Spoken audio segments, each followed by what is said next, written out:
most intense, thrilling, electrifying sport on the planet. Mixed martial arts. You've been looking for the definitive podcast to call your new home to hear everything about it. The search is over. This is the MMAnomaly Show. No filter. Bringing you the hottest MMA breakdowns straight from the heart of the octagon. This show is all about MMA breakdowns. For fans, by fans. We're talking UFC, MMA, and the occasional big boxing match. We'll bring our unique take on how these fights are going to play out and who we think are the best bets. Welcome to the MMAnomaly Show. No filter. And now your hosts, Olin aka MMAnomaly, Emiliano aka Jive Turkey Nano, and Alex Pip aka Pip's Piano Tips.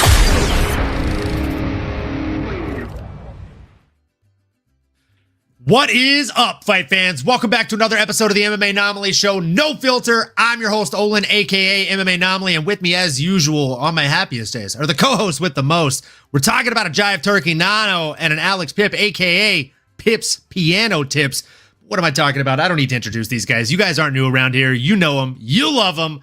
And hopefully you love these fucking fights on Saturday because my gosh, my goodness, my gracious me, they were exciting as all get out. My fucking gosh. Like, just what a fun fight card. Top to bottom, bottom to top. The fun didn't stop. Speaking of fun not stopping, WMC posted the comment. Ladies and gentlemen, we are live.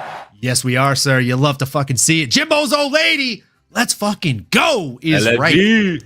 Let's go. Good evening to you. Nano, put a shirt on, please. It does kind of blend. I'm not gonna lie. It did kind of throw me off for a second.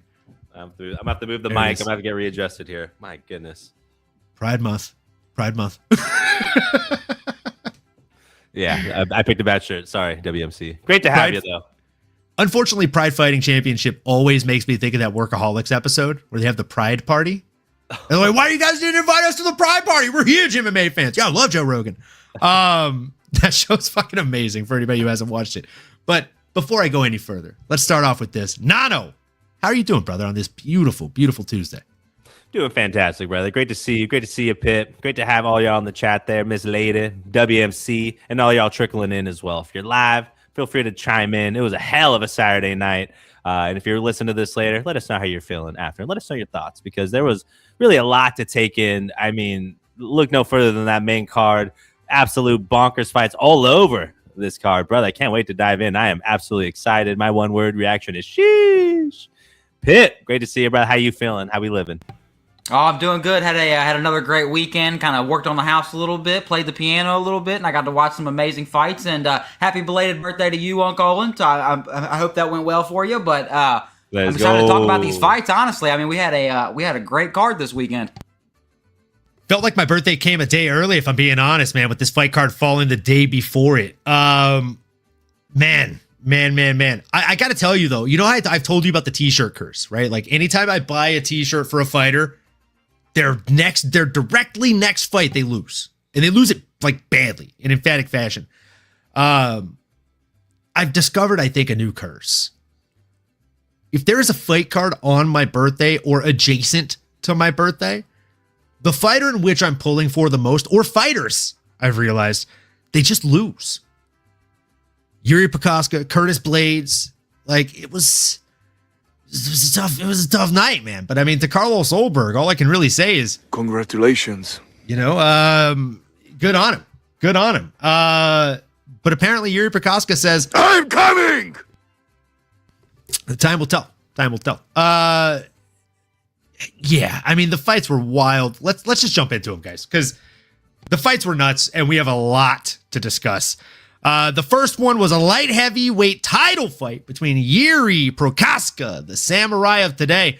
I truly feel like someday they'll make Chuck Norris-style jokes about this man coming in against Carlos Ulberg. And little fun fact, maybe you know, maybe you don't know, but if you don't, you're about to learn today. He was the first New Zealand-born champ or challenger to fight for a title in the UFC as a promotion. And on the very same night, he became the first New Zealand-born champion in UFC history. I mean, come on, like that's fucking cool, bro.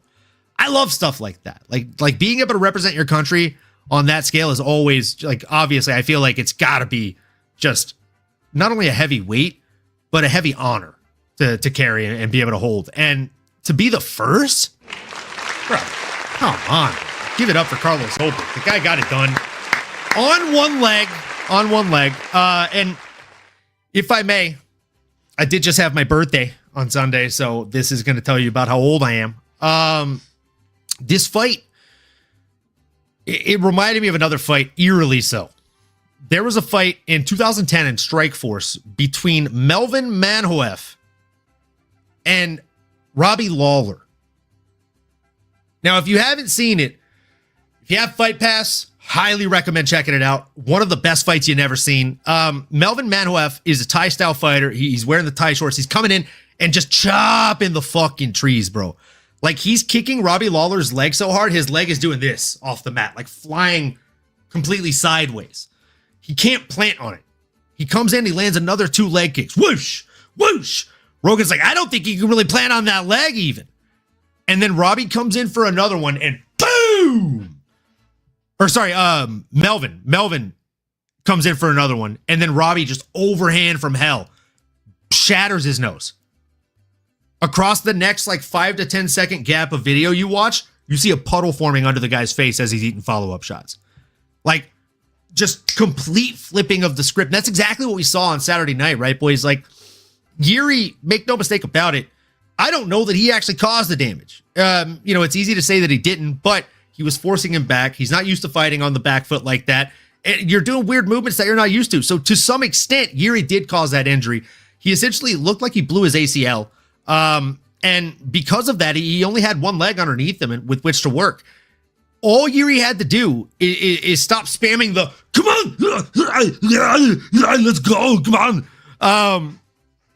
That's what it felt like. It felt like he was like fucking Arnold Schwarzenegger in Total Recall, bro. How can you be me? I'm me. Come on. Do it. I love hearing a brand new imitation. I love it. I didn't know you had Arnold so well down. Come on, you gotta get to the chopper. Come on, Pip. Jeez. Who is your daddy and what does he do? Probably the best Arnold Schwarzenegger line of all time. That's an actual quote from an Arnold Schwarzenegger movie. Kindergarten Cop. My gosh. Yeah, oh, you just can't make it up. My dad is a gynecologist and he stares at vaginas all day.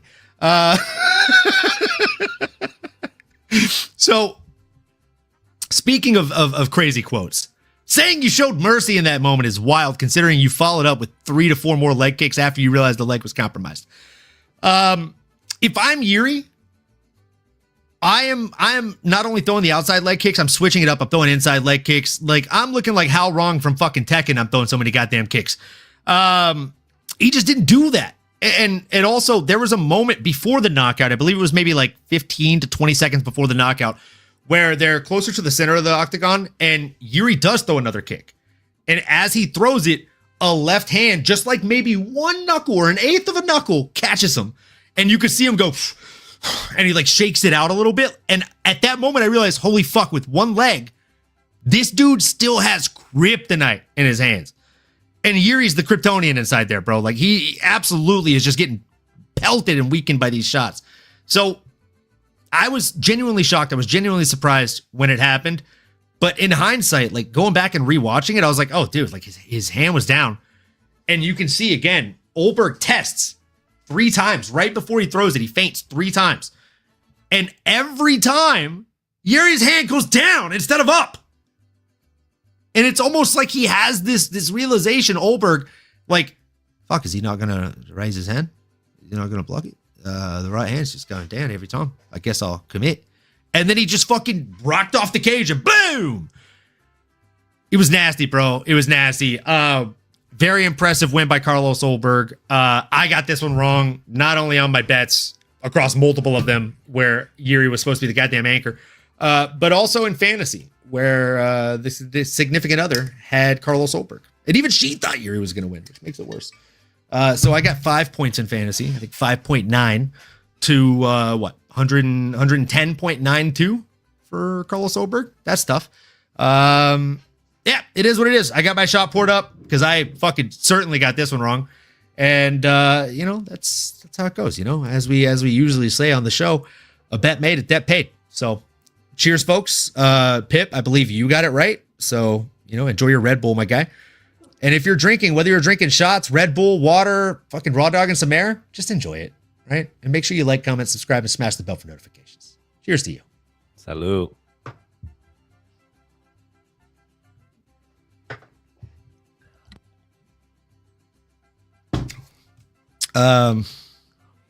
Do an impression of Ulberg getting milked by Joanna Jędrzejczyk.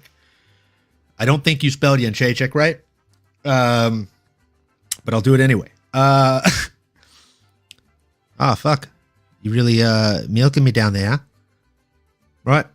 How do you say your name? Young Chuck? Just going to call you the queen of violence, I guess. On that note, Pip, what were your thoughts on the fight, bro? Moving on. It was another solid impression, by the way. Holy shit. Yeah. A great fight. I mean, what a performance from Carlos Ulberg. I mean, battling the adversity early, finding a way to land that perfect leg hook, and it was a great fight for as long as it lasted. I mean, right away, we saw Ulberg attacking the lead leg of Jiri. Jiri had that signature bounce to his step. He was very heavy on that lead leg, and early he found that left hand right over the guard as Jiri would blitz in. And it was a good way of timing. He always has a good way of timing these aggressive fighters. And the technique of Ulberg, I mean, it's just beautiful to watch. Jiri started, hand fighting a bit too much. He found some good right hooks himself with it. But eventually Ulberg made that read to slip and counter that shot. And that's kind of when I started getting worried for my boy Ulberg. May counter. He finds two left hands back to back, puts the pressure on Jiri. He gets that step back, and he ended up stepping out a little bit too far, and he lands kind of on the side of his foot, closer to his ankle. And something definitely happened there. I don't know exactly what it was for sure. If it was the ACL, it looked kind of like the ACL or a calf or maybe a hamstring. Something happened there, but it definitely injured him. Jiri starts attacking that left leg, and it was the only base that Ulberg had. So, I mean, it was a very smart game, I thought. I mean, every cook took Ulberg off of his base, kind of like what you were saying with the Robbie Lawler fight. I remember seeing highlights of that fight, and every time that he kicked it, the foot just went whoop, right out. Yep, just right out from him. And I mean, that's what he was doing. He even tried throwing a head kick once, and he couldn't even hold himself up on the head kick. So, I mean, Jiri came in aggressive. He sees Ulberg buckle on that right leg. He smells the blood in the water, backs Ulberg up against the fence. But like you were saying, I mean, he was leaning in, and every time that hand was just coming down. That hand didn't come up until after the shot landed. Once the shot landed, it was like a natural reaction to, I got to get my hand back up here. But it never came up. It never stayed up. And then Black Jag just pounced, took Jiri out. But one thing I will have to say is I kind of disagree with everybody taking the Jiri being too merciful take. And I mean, correct me if you guys think I'm wrong, but Jiri was attacking the lead leg of Ulberg as soon as it happened. That's exactly what I said. He wasn't being merciful. He landed 4 leg kicks right after he fucking noticed it was hurt. So I'm right there with you then. I mean, about 7 seconds after the only thing he could have done to be more fucking aggressive to the leg is start, like I said, throwing inside leg kicks. Because he's only going to the outside. Okay, perfect. I would have targeted the inside, bro. Perfect. I would have started going inside calf kick right after the outside hit. Then yeah, to add to your point, I mean, we have to remember as well, this is a title fight. So, I mean, both of these guys are extremely talented. If Jiri just goes out there and just straight up is just, chopping at the leg, naked leg kicks, Ulberg's a sniper. I mean, he could land a devastating straight hand. And I mean, you could have waited till the end of the round maybe, but I think Jiri smelt blood in the water. That's why he had him against the fence. That's why he was looking for the finish. I mean, he was aggressive. He had him against the cage. Ulberg had no legs. He had no one leg on that. He's not like he was going anywhere. And once he backed up, I don't know what Jiri is supposed to do. I mean, he's not going to shoot for a takedown. That would be dumb. He's not going to just box from range because then I think Carlos could probably still land in some of those exchanges. I mean, he got. Can I interject for 1 second just to ask you a question, Pip? Go for it. So you said he's not going to shoot because that would be dumb. If I'm Jiri, I don't think that's a bad idea. He's got one leg. It's the same reason, I don't remember who it was, but Sean O'Malley fought somebody, and he did that same thing against the perennial nerve. He took him down. Cheeto Vera. No, because Cheeto Vera got the finish. It was earlier in his debut, I think. Earlier in his career, but I think it was his debut. Anyway, he attacks the leg. Sean O'Malley gets kind of that perennial nerve thing again. He gets taken down. He could have won that fight if the dude didn't just take him down. Sean O'Malley was hopping around on one foot. He could have took him out of there. The difference between that and what happened on Saturday, Pip, is a peroneal nerve is going to heal in 30 seconds to 2 minutes. An ACL blow is not. It's going to heal in 9 to 12 months after you get surgery. If I take you down and you just blew your ACL, once you sit on the stool, your leg isn't going to cooperate with you to stand up and move forward on me again. They're going to stop the fight in between rounds, like 8 out of 10 times. I would lean towards that there would probably be a doctor decision, but that's kind of my whole reason behind it is that I think if me and you were in a fight and I know that your ACL is fucked and you're sitting over there hopping around on one leg, I'm going to stay tight defensively, which I think was Yuri's big issue. Was he's never known how to defend, bro. Yes, but I'm not going to go for a takedown and have the risk of you, maybe a better grappler in that case or whatever it is, be able to sweeping get a guillotine on me. Yeah. Whatever the case is, reversing a position. I'm rather going to strike from distance, make sure that I stay safe, but I'm going to wear you down because I know I got 25 minutes to work. Eventually, that leg is not going to cooperate, like you said, at some point. So I'm kind of more playing it safe while still being aggressive, but I'm not going to sit there and rush in there. But I think that's along the lines of what Yuri was thinking. I don't think he was being merciful. I think he was going in there. I think he was aggressive. He smelt the blood in the water, and I think he was trying to capitalize on that, and he ended up getting hit clean. But I'm sorry, enough from my rant. Nano, take it over. What you got on this one? Real quick, one more thing I want to add to what you just said. Like, you were saying you disagree heavily with all the people saying, he was showing mercy, including himself, right? I agree. I agree with you. I disagree with him. He was not showing mercy by any way, shape, or form. But I also disagree with what Carlos Ulberg said on the Helwani show. I believe it was yesterday. He said that what he showed was fear. I disagree. I think he showed the opposite of fear. I think he showed almost an ignorant form of bravery by keeping his hands down and not respecting at all the power that could still come forward, the thread that could still come forward even on one leg from a Carlos Ulberg. I asked Mary going into this fight when she said that she thinks Yuri wins, and she asked me why I was torn on it, and I said, well, who do you think wins? Let's not talk about MMA. Let me just ask you this. In a hypothetical, like warrior versus warrior situation, a berserker / brawler versus a sniper, who wins? And she's like, the sniper every time. I was like, right, Carlos Ulberg is the sniper in this situation. Yuri is the berserker. So it's almost a matter of if, not a matter of when he catches you. He's timing the shots. He has one of the highest percentages in light heavyweight of landed accuracy when it comes to significant strikes thrown. So I don't think it was fear. I don't think it was a moment of, feeling sorry or mercy for his opponent either, though. I just genuinely think it was a lapse in fight IQ and an arrogance, if you will. Yeah, and sorry, I definitely haven't heard the scared thing yet, so that's kind of news to me at this point. But to add to that, I mean, even when you're looking at the fight themselves, we've seen fighters start running behind the ref or just kind of take it easy and just kind of pick their shots and really stay from the outside. Yuri was not doing that. He was in his face the whole time. Hands were down. That dude was not scared. So I apologize. Go for it. He was overly confident, if anything. No. Give the people what they're dying to hear. Well, listen, man, this has been a great conversation, a great debate almost. I feel like a little Shannon and Skip action going on here. I'm just sitting in the middle. Just come on, Skip. The back and forth. Nah, man, all jokes aside, and I appreciate y'all breaking it down. And this main card certainly warrants the conversation. I mean, man, let's call it what it is. This was a storybook, movie-esque ending for a Carlos Ulberg to go out there and get it done under those circumstances.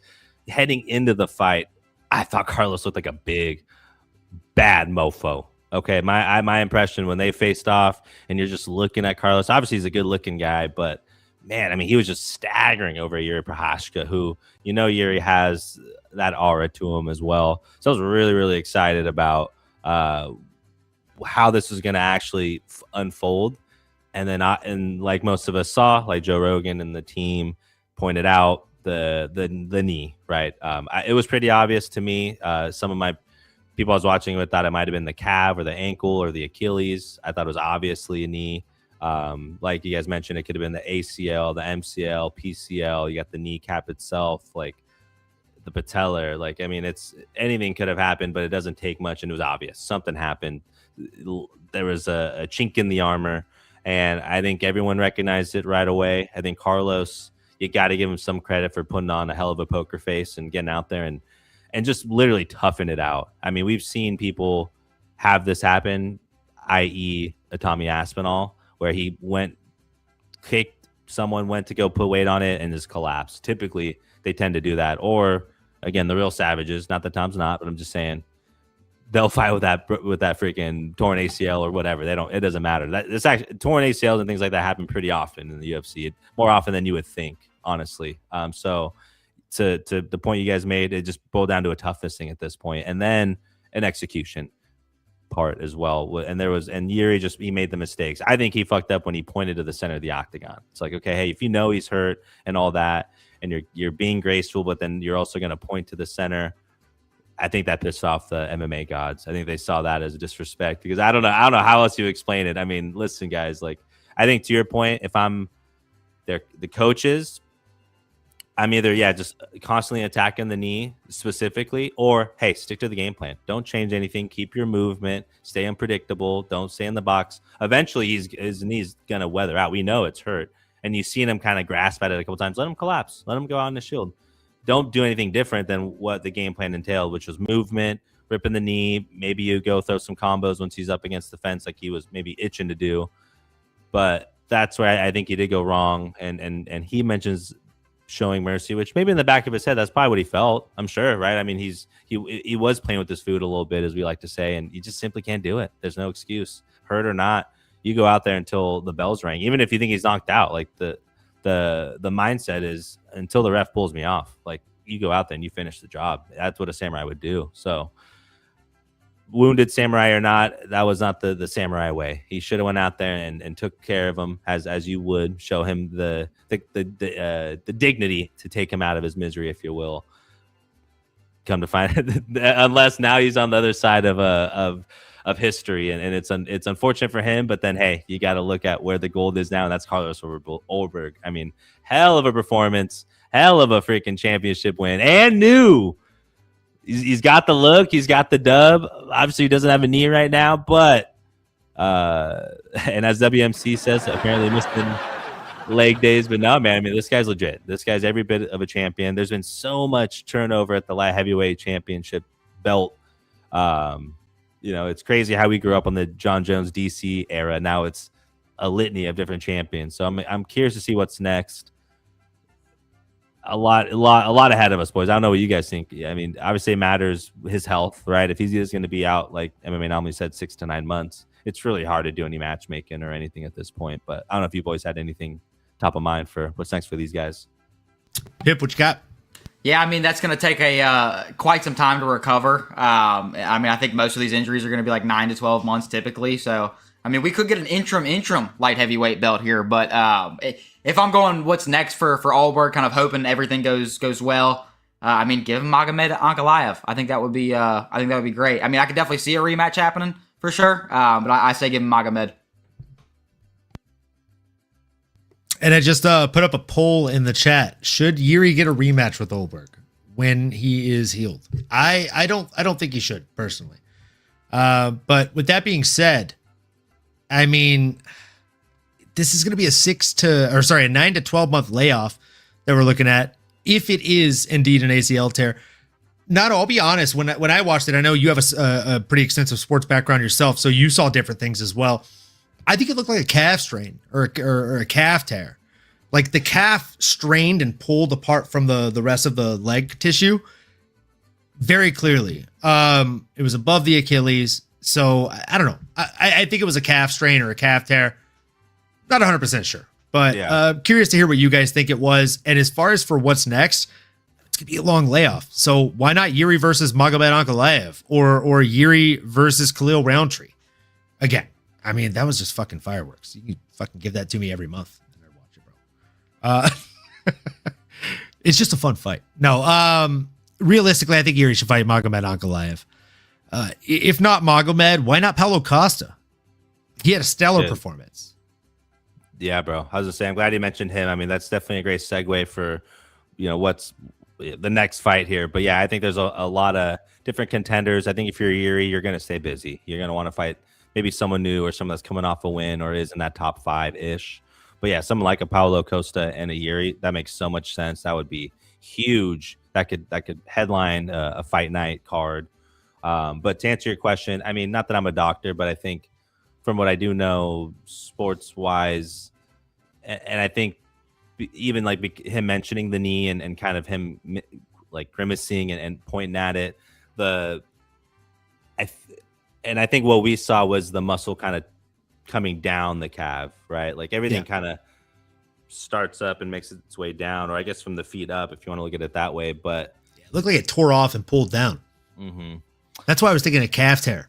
Which I would say it could be a compound type situation there. Maybe when the knee gave out, maybe there was extra strain that went on the calf. Maybe that was also what ripped, or something right there behind the knee, right? Like that's where both.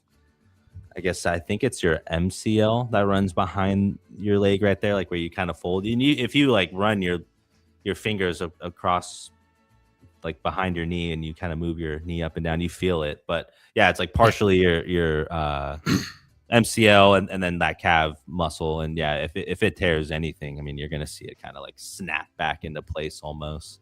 So it's unfortunate. It could be a compound thing situation, but either way, it was obvious. But he did a hell of a job hiding it for the most part. And again, I think it was only a matter of time. I think had Yuri not have rushed it, and that's why we love these big boys. It's like one punch can really like change everything. That was a freaking movie like situation for what unfolded there Saturday night, and for the championship. I mean, you gotta love it. I agree. And before we jump into the next fight, let's jump through these comments real quick. Jimbo's old lady said the fights were lit from the jump. You're absolutely right, Jimbo's old lady. They were fire from the very start of the early prelims. Pineda is 251. Gone is effed with 4 Fs, all capital. WMC. My God, that's scary. It's crazy how they're doing some real gypsy magic over there. Plenio is losing the weight, and then Alex Pineda is picking it up off the shelf. It's crazy. It's crazy. Yes, anytime I root for somebody, they lose. Jimbo's old lady. My gosh. It's a common curse, apparently. Thanks for making me feel like I'm not alone. WMC, Yuri was my favorite fighter left. I'm done with him now. Insert the Woody meme dropping the fucking the toy. I don't want to play with you anymore. It's not a tumor. That's a great quote too. Wiener poop. Yep, that's a comment. Pip the slip and rip piano player. My guy. How did Yuri not see Ulberg telegraph the left hook? He did it like 3 times before he landed it. Pip with the tip, slip, dip, and rip backdoor bandit. All right, WMC. You're a poet. We didn't even know it. When I turn Pip into a degenerate bettor, he'll start a betting channel called Pip's MMA Slips. That one was from me. I do believe it to be true in my heart of hearts. I can't wait to start that intro. What's up, guys? It was a terrible night. You got to see what happened. Let me tell you where it all went wrong. WMC saying any meat for Nano to chew left? Probably not. Nope, never. Probably not. Always fighting for scraps around here, boys. No, Pips, everything on your channel, like whether it's good or bad, you got to have like a little kind of piano riff, like piano riff, yeah. And then, I don't know. We'll think of something. Like every time you miss a bet, it's like dun dun dun. Every time you make a bet, it's like. You get like a little blues scale or something going on. Yeah, dude. Yeah. A little equalizers on the bottom for the people. Really give them the visual entertainment they're looking for. WMC said, I've been saying Ulberg skips leg day, by the way. A pussy, I believe he's saying. What the fuck? Ooh. Censorship is crazy. It is, but at least we have cat emojis to understand what you're trying to say, my guy. Ulberg will be fine with 8 weeks of rest, ice, compression, elevation. If not, pussy. Fair? If not, gato. Well said. There was a Russian guy on MTV's The Challenge, and one of my favorite insults I've ever heard in my entire adult life is when he called another challenger, "You are a pussy chicken." And like the seriousness and the thick act, and this guy's scary. He's scary as fuck. His literal name is Turbo, like Turabau, Turbo. Yeah, you are a pussy chicken. I will kill you. Like he sounds like Khabib, but he says things like pussy chicken. It's incredible, bro. Dude, that just reminded me. Please tell me you've seen that movie with Bernie Mac. I think it was Mr. 3000. Yes. Like, I forget one of the guys is like Suzuki or whatever, and he's like, shut up, you son of my dick. And he's like, what? You son of my dick. He's like, you son of my dick. He's like, son of your dick. He's like, oh, he's like, let me help you out here, bro. He's like, let me help you with some of these. let me help you. Let me help you out with some of that. My guy. That was pretty funny. I want Paulo versus Magomed, says WMC. Ooh. That's not bad. I'm not mad at that. What's the difference between light heavyweight, heavyweight, and middleweight champs? They all fight once a year. Chris Cushman. I mean, fair. Definitely fair. Division has been ran through. Shake it up with Paulo for an interim vacant title. However, the UFC plays it. WMC. I'm not mad at that. What's up, degenerates? What's up, Grimy? What's up, Grimy? One of my favorite degenerates. I say it all the time. Heavyweight don't even championship and light heavyweight is correct. Heavyweight don't even championship is like the funniest thing I think I've ever read in the comment section. Heavyweight, do you even championship? Don't even put He's so right though. Championship, dude. The worst thing about it is he's not wrong. It's gonna be Hokit pretty soon, and we're all gonna revolt against it. So I mean, he earned my respect. Fuck, dude, I can't wait to talk about that one. He earned my respect. Yeah. Yuri, negative fight IQ. I agree. Negative life IQ as well. Yes. He constantly says that he's read Sun Tzu's The Art of War and like, you know, the Five Rings and things like that. There's a literal chapter in there that states, you know, do not pick up your sword unless you are willing to take the life of your enemy or strike your enemy down, no matter the means. I guess he skipped that chapter. Yeah. What do I know? Maybe he tried to read that one when he was in the dark room for 3 days. I don't know. I trained championship. 50 laws of power and UFC. I trained championship and UFC. I mean, Chris Cushman, I believe it. So with that, let's move into the next fight because it was a fucking banger, right? It was a light heavyweight bout between Azamat Murzakanov and Paulo Costa. If it wasn't just a few days after my birthday and I wasn't extremely thirsty, I'd be sad about the number of shots I'm probably going to have to do on this show. But I digress. Azamat Murzakanov. His nickname is The Professional. The model made him look like an amateur, and then he proceeded to get told by Donald Trump, "You're a very good-looking man. You're too good-looking to be fighting."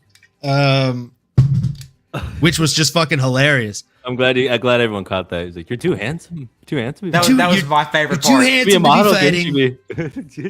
Like, you could be a model. Really? He did. He said, honestly, you should be a model. You're a pretty man. You are. You're pretty. You're a pretty man. Introduce you to.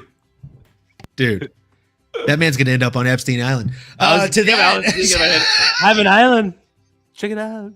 It's a good island. I have an island. Some say it's the best island. You'd love it. You'd be a big fan. It's famous island. Oh God, what a terrible time. We're making jokes about that. Cheers, folks. Cheers. If you haven't already done so, like, comment, subscribe, smash that bell for notifications, and let us know what bets you hammered this weekend, folks. Hope you did well. Cheers. Salud. And shout out the eraser. My goodness. I mean, does he not if it look makes like you feel better, Grimy, I think I had like 3 or 4 units across, I think, 4 parlays. And one of the anchor bets was our guy. Was our guy, Yuri, right? And then on the other app, I had 2 parlays. And the anchor bet for that was Curtis Blades. So it was a tough night. It was a tough night, guys. Anchors weren't anchoring. No, before we end up becoming this again, gonna go ahead and let you take the lead here, Big Dog. What were your thoughts on this co-main event of the evening? I love it. No, I'll keep it short and sweet. I mean, man, this was a hell of a fight, a great co-main event, entertaining as all get. I was shocked. I think like a lot of you guys, right? I mean, we all have a lot of respect for Paulo Costa, and we do think he was trending in the right direction. But this is a big jump, right? And Azamat Murzakanov is someone that means business. He's technically sound. But if I'm being real, I mean, this guy, Paulo Costa, is built different, boys. I mean, I don't know how the hell he made middleweight after looking at him in there. He looked like a stout freaking light heavyweight. Look at heavyweight. I mean, he was staggering over our boy Azamat, which at first impression, again, like when I'm just looking at him, I'm like, God, Paulo is huge, still shredded, and just towering over Azamat. And then once he really started getting his shots off, I started thinking like, man, no, this feels like this is Costa's fight to lose. Like he is in the driver's seat. He is hurting Azamat. He is ripping him. Obviously, the head kicks was the game changer. The announcement team was saying he might have been hurt. I don't know if I saw that as much, but then it maybe became pretty obvious. But then at the same time, he was getting smacked in the mouth with some high kicks. So I don't know. I mean, I think he just got hit hard by a big dude, and he did not expect that. Nor did I, nor did a lot of the world. And Paulo is still him, man. He is still Timothée Chalamet all the way through and through. I guess we'll save the best for last. MMAnomaly. I'm sorry. I just read this comment from my boy John. Based Aqua said. I We need got a the snore from secret juice. MMAnomaly over baby. here. I I'm gonna need give it. Pip secret juice and give him a training arc like death sentence. Oh my god, We'll see you soon. bro! Thank you. When I visit this guy in Kentucky, I am going to bring mitts and gloves and wraps and a mic and some creatine. tripod, and we're gonna get some fun content. Maybe I'll bring the fucking the drone. We'll have it circle around us. We'll do a real anime montage for you. Klaus, I feel like before I read this, let me just find the correct soundboard here. Here we go. I sat with a 1,000-yard stare on my couch for 2 hours after the Yuri KO. Food doesn't taste the same. Music doesn't sound as good. The world has less color after that main event. Less color, Klaus.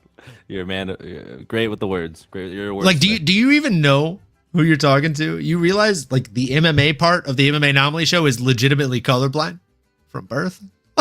Like your boy knows red lights and green lights from top to bottom, left to right.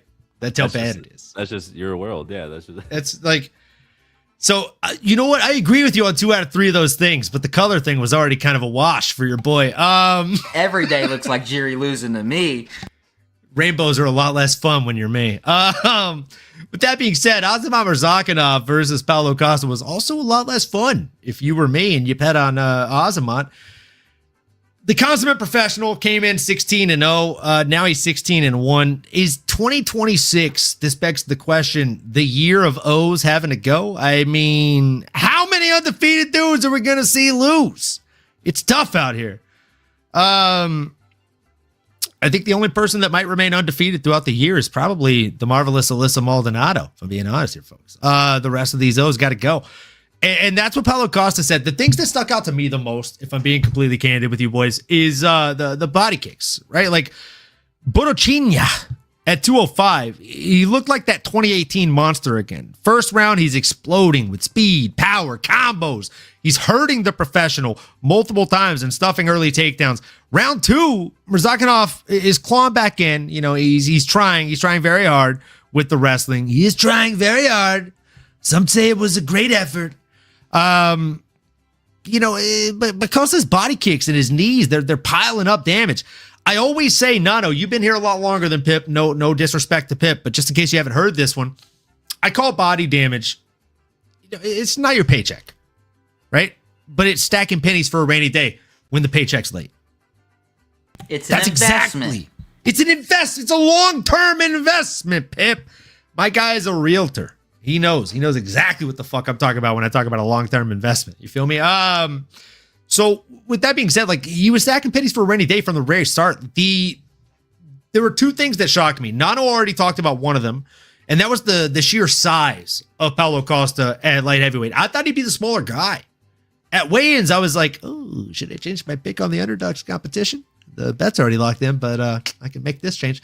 I probably should have, because my guy, as Shannon Sharp would say, Lakers in 5. brother, like, I mean, Paulo Costa at light heavyweight is a fucking problem. He's larger than the guy that's supposed to be much larger than him. And not only that, but Pip, correct me if I'm wrong. I think I talked about this last week. The only thing I think Paulo Costa brings to the table is the speed that comes up with him from middleweight, but that shouldn't transfer. He should keep the power, maybe multiply the power, but the speed should deplete to an extent. Brother, you know me now. And I'm typically a very honest guy, so I'm going to be very honest here and very just open, crystal clear when I say I was fucking wrong, bro. Like I was super fucking wrong, bro. We super fucking lost. The speed was insane. The way in which he was landing those leg kicks, it was fucking visceral, bro. The echo in the stadium. And like after the third round, like it was just nasty, bro. Like everything was turning to jelly. One final head kick sealed the deal. Ref jumps in, and I don't know if you guys know this because they cut to commercial. Shout out Miss Mary, who's usually in the chat. She actually told me this. They stretchered Azamat out of the fucking arena. I didn't know that because it wasn't on the broadcast. So again, if you didn't know, we're here to tell you. Pip, A, did you know that Azamat was stretchered he was carted out of the fucking arena? And B, what did you learn in this fight? Yeah, I did see some posts on Instagram after the fight. I didn't see it live, but I did see some after the fact that, yeah, he was rushed to the hospital after that fight, stretchered out. Yeah, I mean, Costa just came out here looking like the best version that we've ever seen, honestly. And now, like you said, I mean, against a tough, undefeated fighter. Got that head kick TKO in the third round. And as both of you guys said, I mean, he looks like he's got the speed and the power advantage up at this weight class, too. I mean, everything seemed to improve. And he looked ginormous. I mean, I don't know how he got down to middleweight in the first place, but he looked very good. And like you said, I mean, Costa had really good kicks. That was the one thing that I was kind of worried about from Costa was the kicks. But I thought I was right there with you guys. I thought Azamat had it all day. But I mean, he really had decent footwork as well, just getting out of the way of big punches from Azamat. And he struggled with those kicks. And at a certain point, I mean, he just started blitzing in. He was eating kicks every which way he did it. He needed to get in range, heavy forward pressure, and he landed a few good shots and found some good counters. But eventually, I mean, he had a few solid hooks that got through in the pocket. He even had to utilize the grappling a few times. It just wasn't enough. I mean, Costa was even able to reverse positions. Costa did some work to his body and just turned the pace around him. He had good footwork. He wasn't getting stuck against the cage. Costa was creating angles, and we typically don't see that. I mean, when I think of Costa, I'm thinking of a berserker. And this dude looked like a genuinely improved striker out there as well. I mean, he landed heavy body kicks, teep kicks, and then in the third round came, he landed 2 head kicks back to back. Azamat probably got kicked in the face 5 times within a minute in the third round. And then he was doing a good job at setting it up with right straights and body kicks as well. It kind of reminded me of Crow Cop, but he was just conditioning that head kick. And after that last one landed, he just fell and shut down. It was kind of like middle of the workday and your computer just goes through an update. I mean, he just fell down. Costa did not have any follow-up shots. Keith Peterson just pushed him away. And like we talked about at the beginning of that, my favorite part of the fight was afterwards. It was Trump talking about how beautiful he was and that he should be a model. I don't know why you're fighting.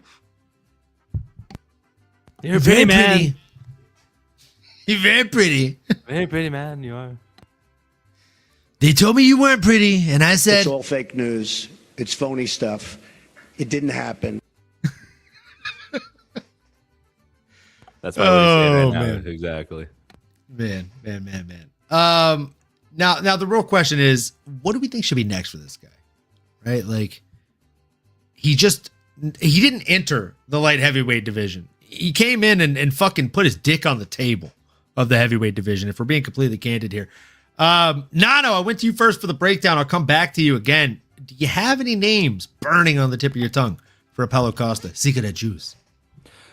You know, not burning necessarily. I think he's kind of a little bit in a holding pattern right now, ladies and gentlemen. I mean, he's now thrown into a new division, light heavyweight. I don't think a lot of us thought he was going to win, to be totally candid with you. So now that he's sitting here, 7th spot, I see a Jamal Hill in front of him. I don't really have an appetite for that fight. I think Khalil Roundtree might be the pick, boys. Jan Blachowicz, he already has a fight. Yuri just lost. Alex is already at light heavyweight. And Magomed is sitting there. But why not Paulo versus Khalil? If not a Magomed or the championship, I guess. But that might be a little too bullish. I think I like Khalil. So that's my pick. What do y'all think? Yeah, I was right there with you with Jamal Hill. Khalil Roundtree is probably my favorite one. And I was also even thinking Jan Blachowicz. I think all 3 of those could be really fun. But I'm leaning towards Khalil. That's a really fun matchup. Uncle Olin, what you got? I'm not going to lie. I like Khalil Roundtree. I just think like from a style standpoint, style versus style, come on. I think it'd be a lot of fun. Outside of that,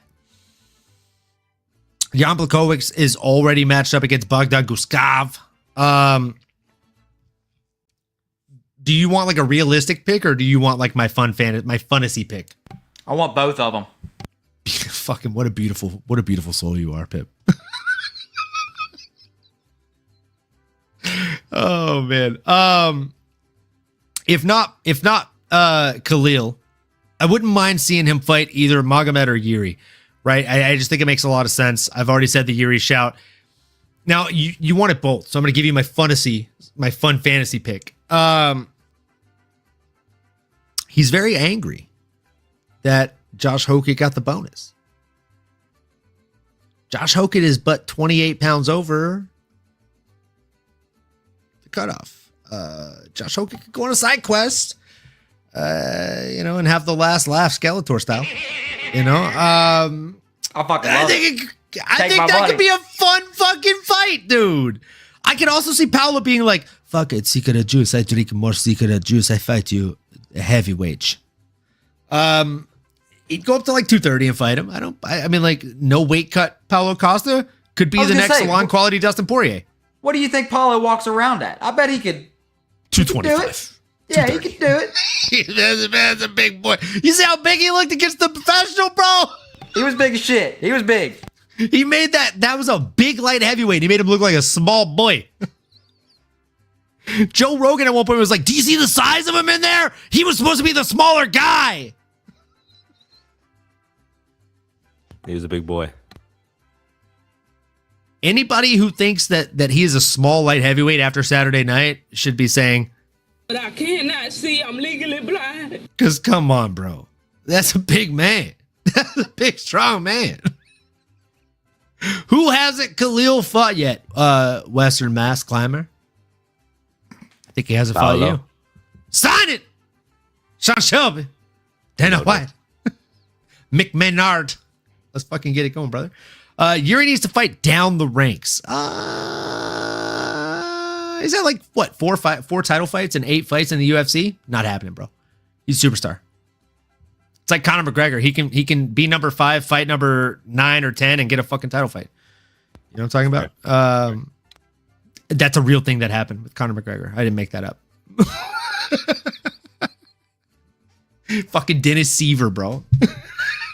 McGregor math. Fucking Dennis Seaver. Here we go with the Dennis Seaver again. I'll die on that hill, bro. That's the dumbest shit I've ever seen in the UFC history. Hokit booked versus... Oh, you're right. Hokit's booked on Lewis versus the White House. Grimy, that's why I said it was a fantasy, bro. Come on, bro. Fantasies aren't meant to come true. Give me a fucking break, kid. Grimy, are you slow? Everyone knows that fight is booked. Yeah, he was talking to me. WMC. I'm apparently the slow one here. Yeah. Let him run through Hill, says Kloss the Boss. Kloss MMA. Yeah, I'm telling you, bro. What's next for Paulo? Is another hair transplant? And maybe Khalil. Oh my God, Based Aqua. Can I tell you, I literally told my significant other before this fight, because she was talking about how, like, a lot of these guys from Turkey, or they go to Turkey and they get the hair transplant. It's really good, blah, blah, blah. And I'm like, yeah, it's good in the front, like for the peaks, but in the back, it never works. And for the very top, if you're balding at the top, it doesn't work. And then this guy fought, and as soon as he bent forward when he was in the middle of the post-fight press, I literally fucking like paused it. I was like, look at his hair. Look at his hair. She's like, oh, fuck, you're right. Like, it's almost like he got punched back off. And I'm not trying to be a dick, but it is real. But hey, he had a really bad hairline, and now he's got a great hairline as long as he's not bending forward. So what I say to you, Paulo, is Congratulations. my guy. My guy. See, he was telling me. WMC, are you drunk? Not yet. Me neither. But the night is early, and I did just take 2 edibles, so those are going to compound with the other things that we're doing here today. Hell yeah. Things have been set into motion that cannot be undone, co-hosts. It's going to be a good time. It's going to be a truly good time. I can feel it in the air tonight, as a wise man once said. I can feel it coming in the air tonight. Oh, Lord. Oh. My guy. I should have known you. I should have just shut up. I knew you'd be there to back me up. We need back vocals. If you shut up, then Before we jump into the next fight, real quick, because Pip said he hadn't seen this, and I don't know if Nano has either. First, I'm going to play the copyright thing because, we don't want to get any strikes. We don't own the video. We don't. Okay, Arrow Helwani does. The Helwani Show. Uncrowned MMA, if you will, through the Yahoo Network. But I digress.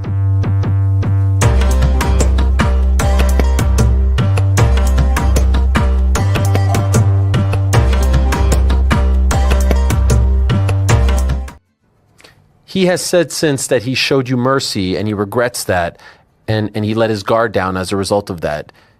Bullshit. That's bullshit. Total bullshit. That's fear. That was fear that he had. That wasn't any kind of mercy. Like, he knows he's a fighter, and that's the difference between a champion and someone who's just playing for the crowd. There was no mercy in there. He was full of fear, hesitation, and that's what got him clipped. Shit, I never watched that. I think he was recklessly irresponsible. My guy.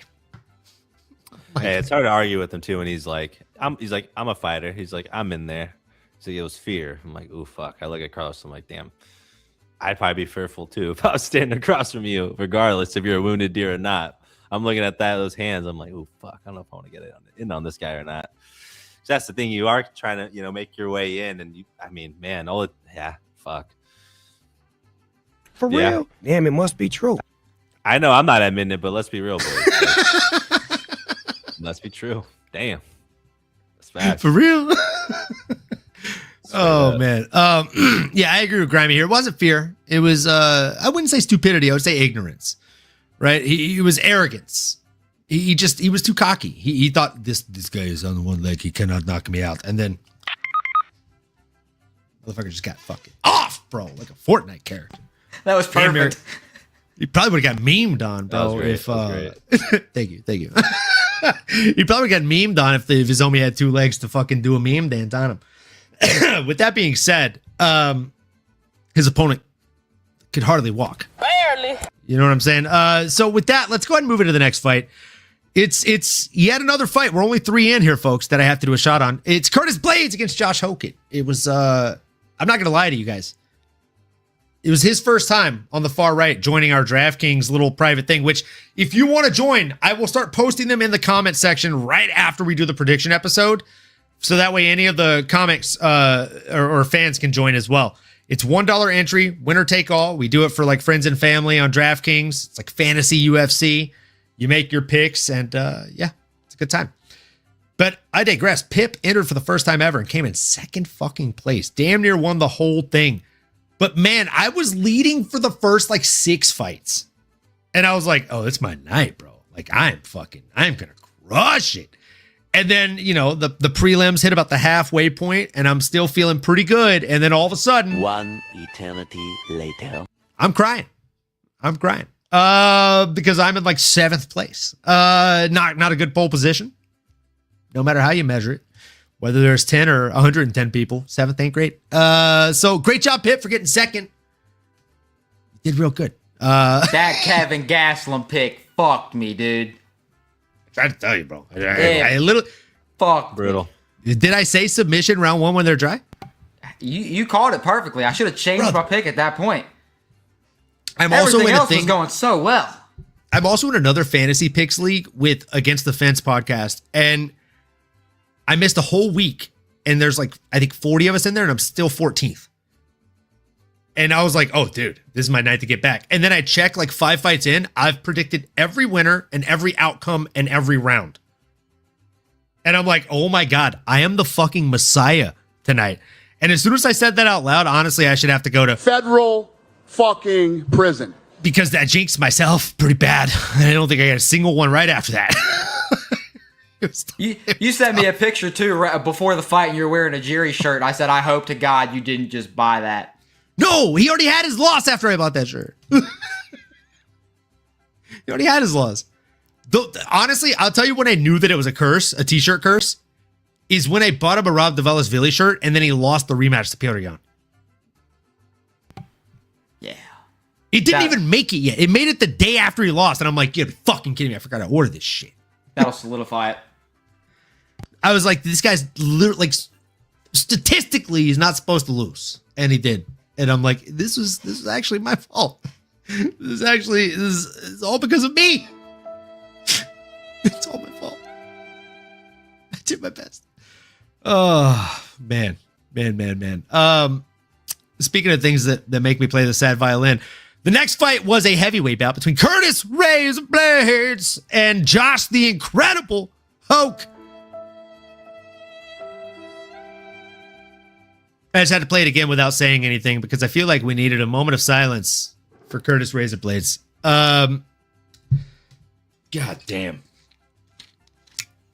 What a fucking Pace fight, Taco said burn that shirt. Which one? The Yuri one or the fucking Marab one? Should I burn them all? No, maybe it's talking about mine. No one likes my shirt today. It's probably me. No, bro, your shirt's sick. You got an International Fight Week. UFC X convention. I'm changing. They want you to just take your shirt off. You're the new crossover. Oh, was that? Oh. I think that's what it is. Take your top off. Take your fucking top off, Cross. Cheers, folks. If you haven't already done so, like, comment, subscribe, smash that bell for notifications. We appreciate you all for being here. Salute.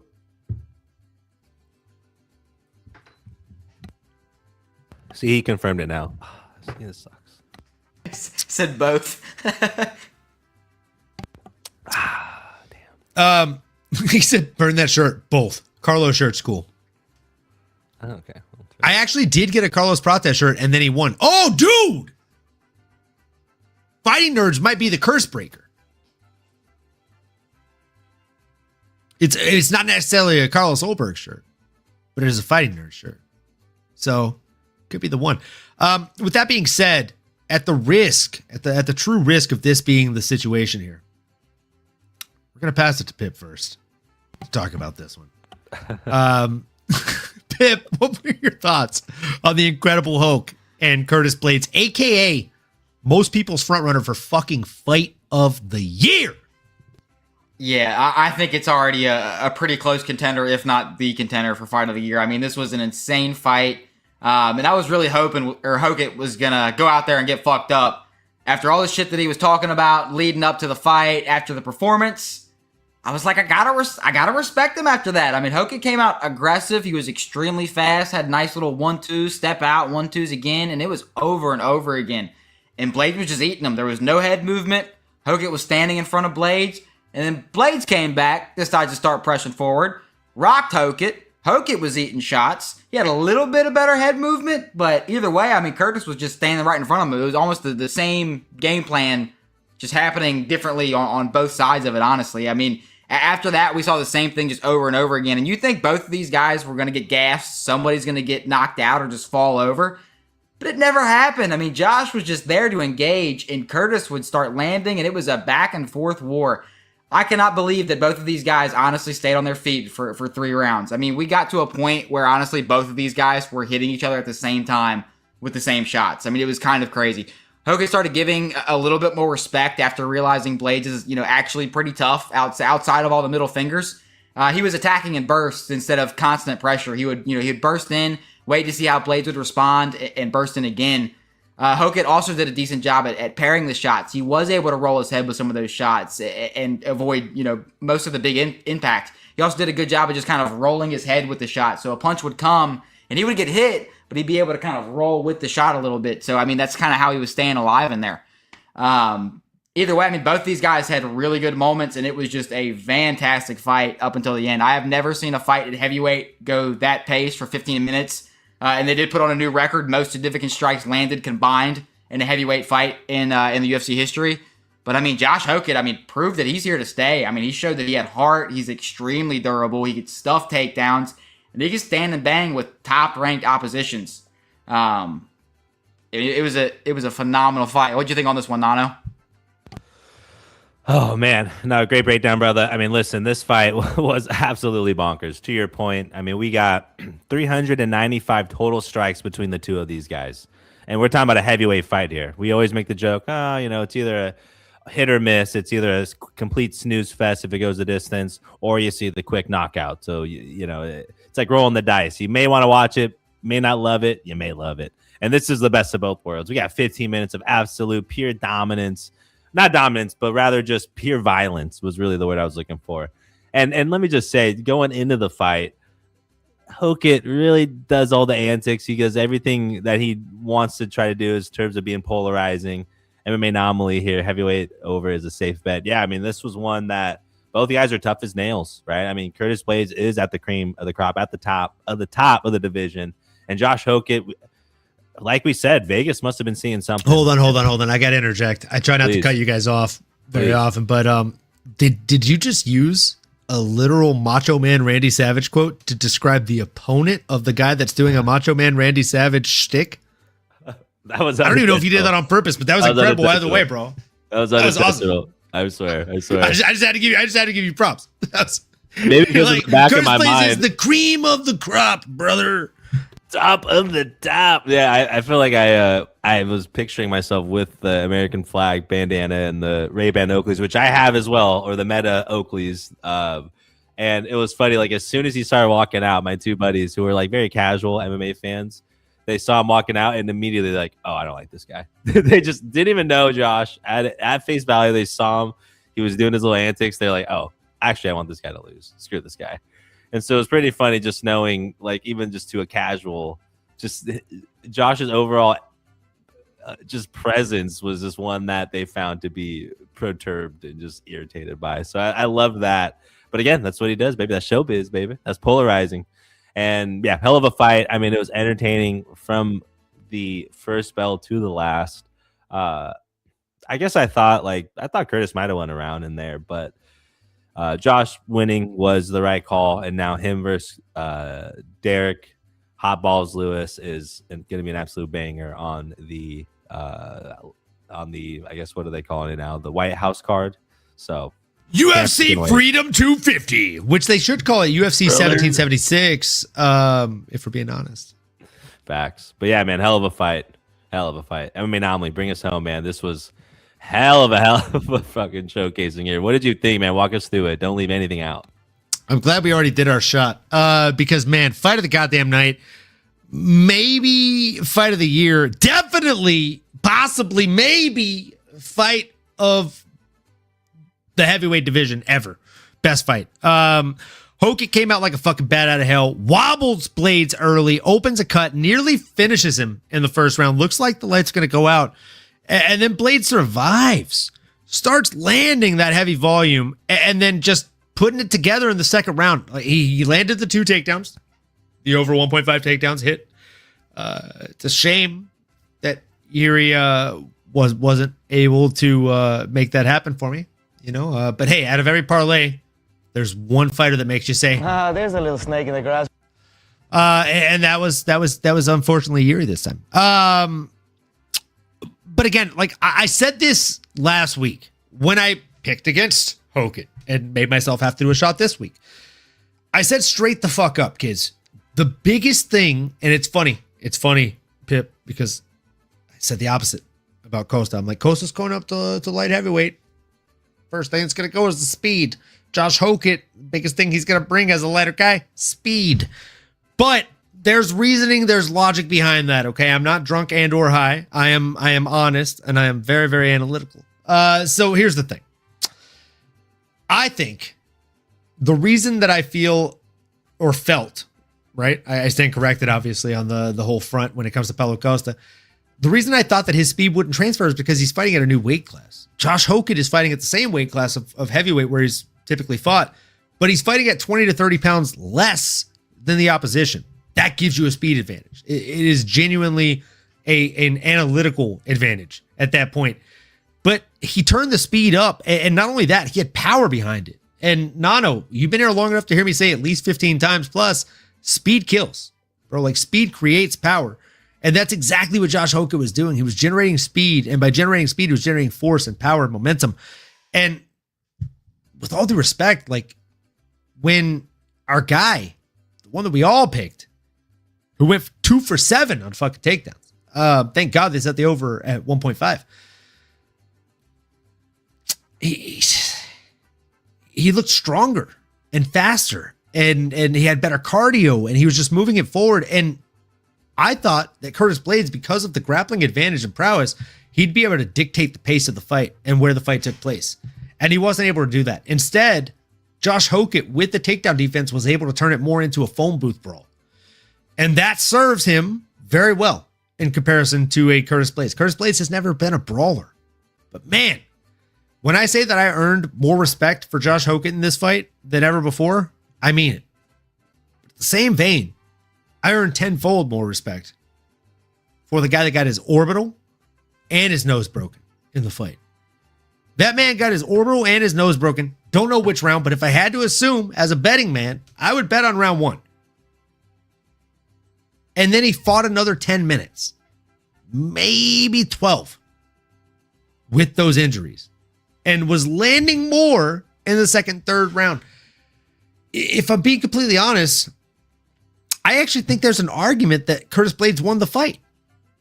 I thought he did better in the second and third round. And I'm surprised that neither of you guys really harped on that. Am I arguing or yelling, oh, robbery, this is the worst fucking robbery I've ever seen? No, it's a close fight. It was razor thin, pun intended. But with that being said, like, jokes aside, it was razor thin, but I still thought the Curtis Blaydes did just enough to win it.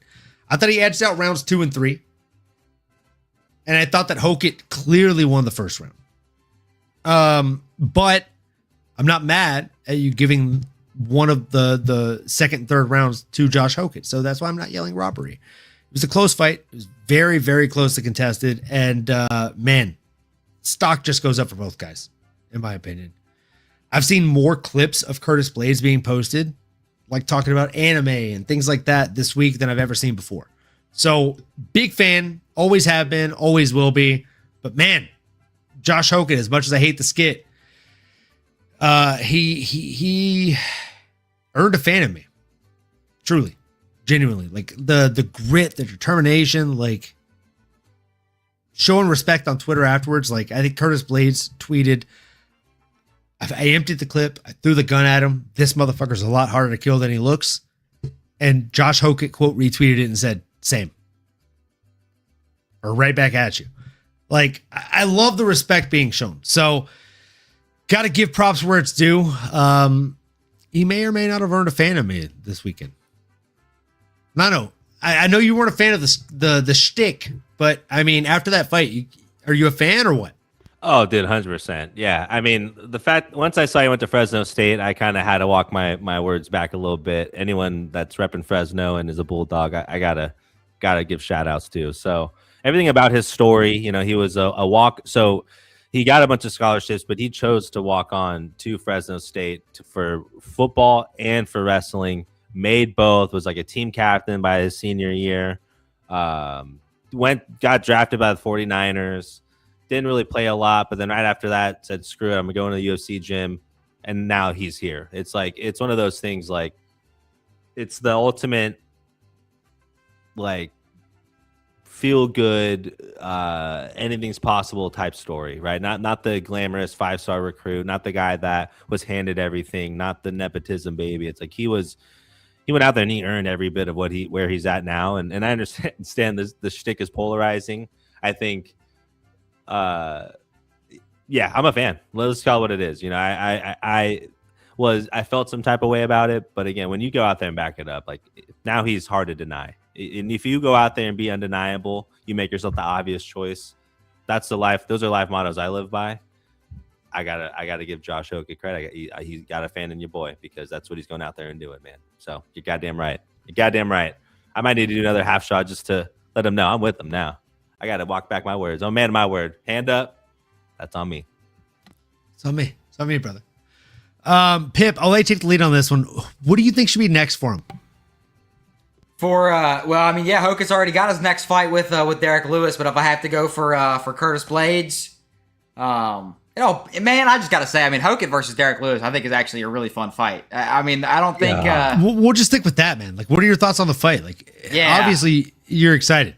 I am. I think it was a great fight. It's got a fun story, too. Just the fact that, Trump wanted an extra thing for his birthday. And I say, give it to him, brother. Give it to him, because that is a banger fight. I don't think Hokit's really going to... both these guys, I don't think are going to be able to stand and trade with each other the way Blades and him did. So I think somebody's going to go to sleep there in the first round, but I think it's going to be a really fun fight. So I'm looking forward to it. An extra fight on the White House card, but it was already looking kind of slim. So it's good to have another banger leading to it. From my corporate America brain, I got to tell you, I think it's a smart marketing move. It's just another fight where an American is guaranteed to win. On the UFC White House card, we need that. Yeah. Need that. We need Americans to get wins, and there's no way America can lose in this one. So I'm excited. I think it'll be a first or second round finish, exactly as you said. Klaus says, ultimate feel-good story, except this one ends in retardification and lifelong neurological issues. Fair. Awesome. Both fighters deserve respect. They feed we the people, the gods of war. Let's fucking go, Based Aqua. WMC says, no, fuck no. Blades got his face bloodied. Hokit won, in my opinion. You're entitled to that. Fair, Curtis might be permanently cooked after that, says Klaus, the boss. And Pip can be Steve Ursig, says Grimy. Yeah, I can see it. I like Rich Franklin more. That's fucked up. Yeah, I like Rich Franklin more for sure. Hokit defense is actually pretty decent too. Dude, really good. Jive could throw on a pair of Oakleys and an American bandana and cosplay Hokit while Olin does a mean Derek Lewis costume. I agree. I think I could definitely do it a nasty Derek Lewis for America, Balls was hot. Shout out Base Aqua. I love you coming in hot here. And hey, step into a Slim Jim. Oh, yeah. I'll do it. You got it here first. Let's go. Nano, I created a group on IG. Olin linked you. Accept the follow so I can add you too. Bet. My man. My guy. Oh, yep. And I got the follow too, my boy. Let's go. Western. Got you, big.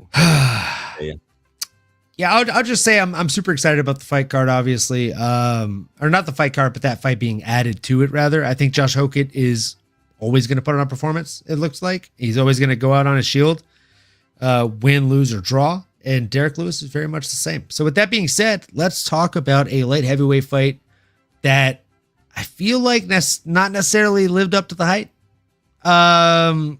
Dominick Reyes, Johnny Walker.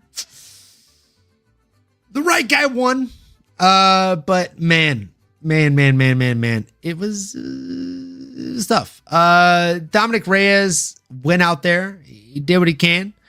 It was a bit of a snoozer after the hype. Both guys came out super cautious. Lots of leg kicks from range. Walker chopping Reyes' leg. Reyes mixing in some body work really early, but nobody really committed to anything that was dangerous or ballsy. Almost no big exchanges in this light heavyweight fight, which is almost unheard of.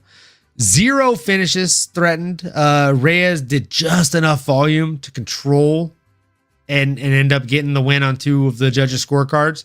Not pretty, but a much needed W for the former title challenger in Dominick Reyes. Man, Olin missed such a good comment I made. Normally, I don't give a fuck, but you gotta read it. Oh shit. Okay, Grimy. He said, normally I wouldn't overlook this. Please visit Crossover MMA at onlyfans.com. Oh my gosh. Well, that is a good promo. Shout out, Grimes. That's a good one. Devil's in the details. The devil is in the details. It's hard to be mad at that one. It was good.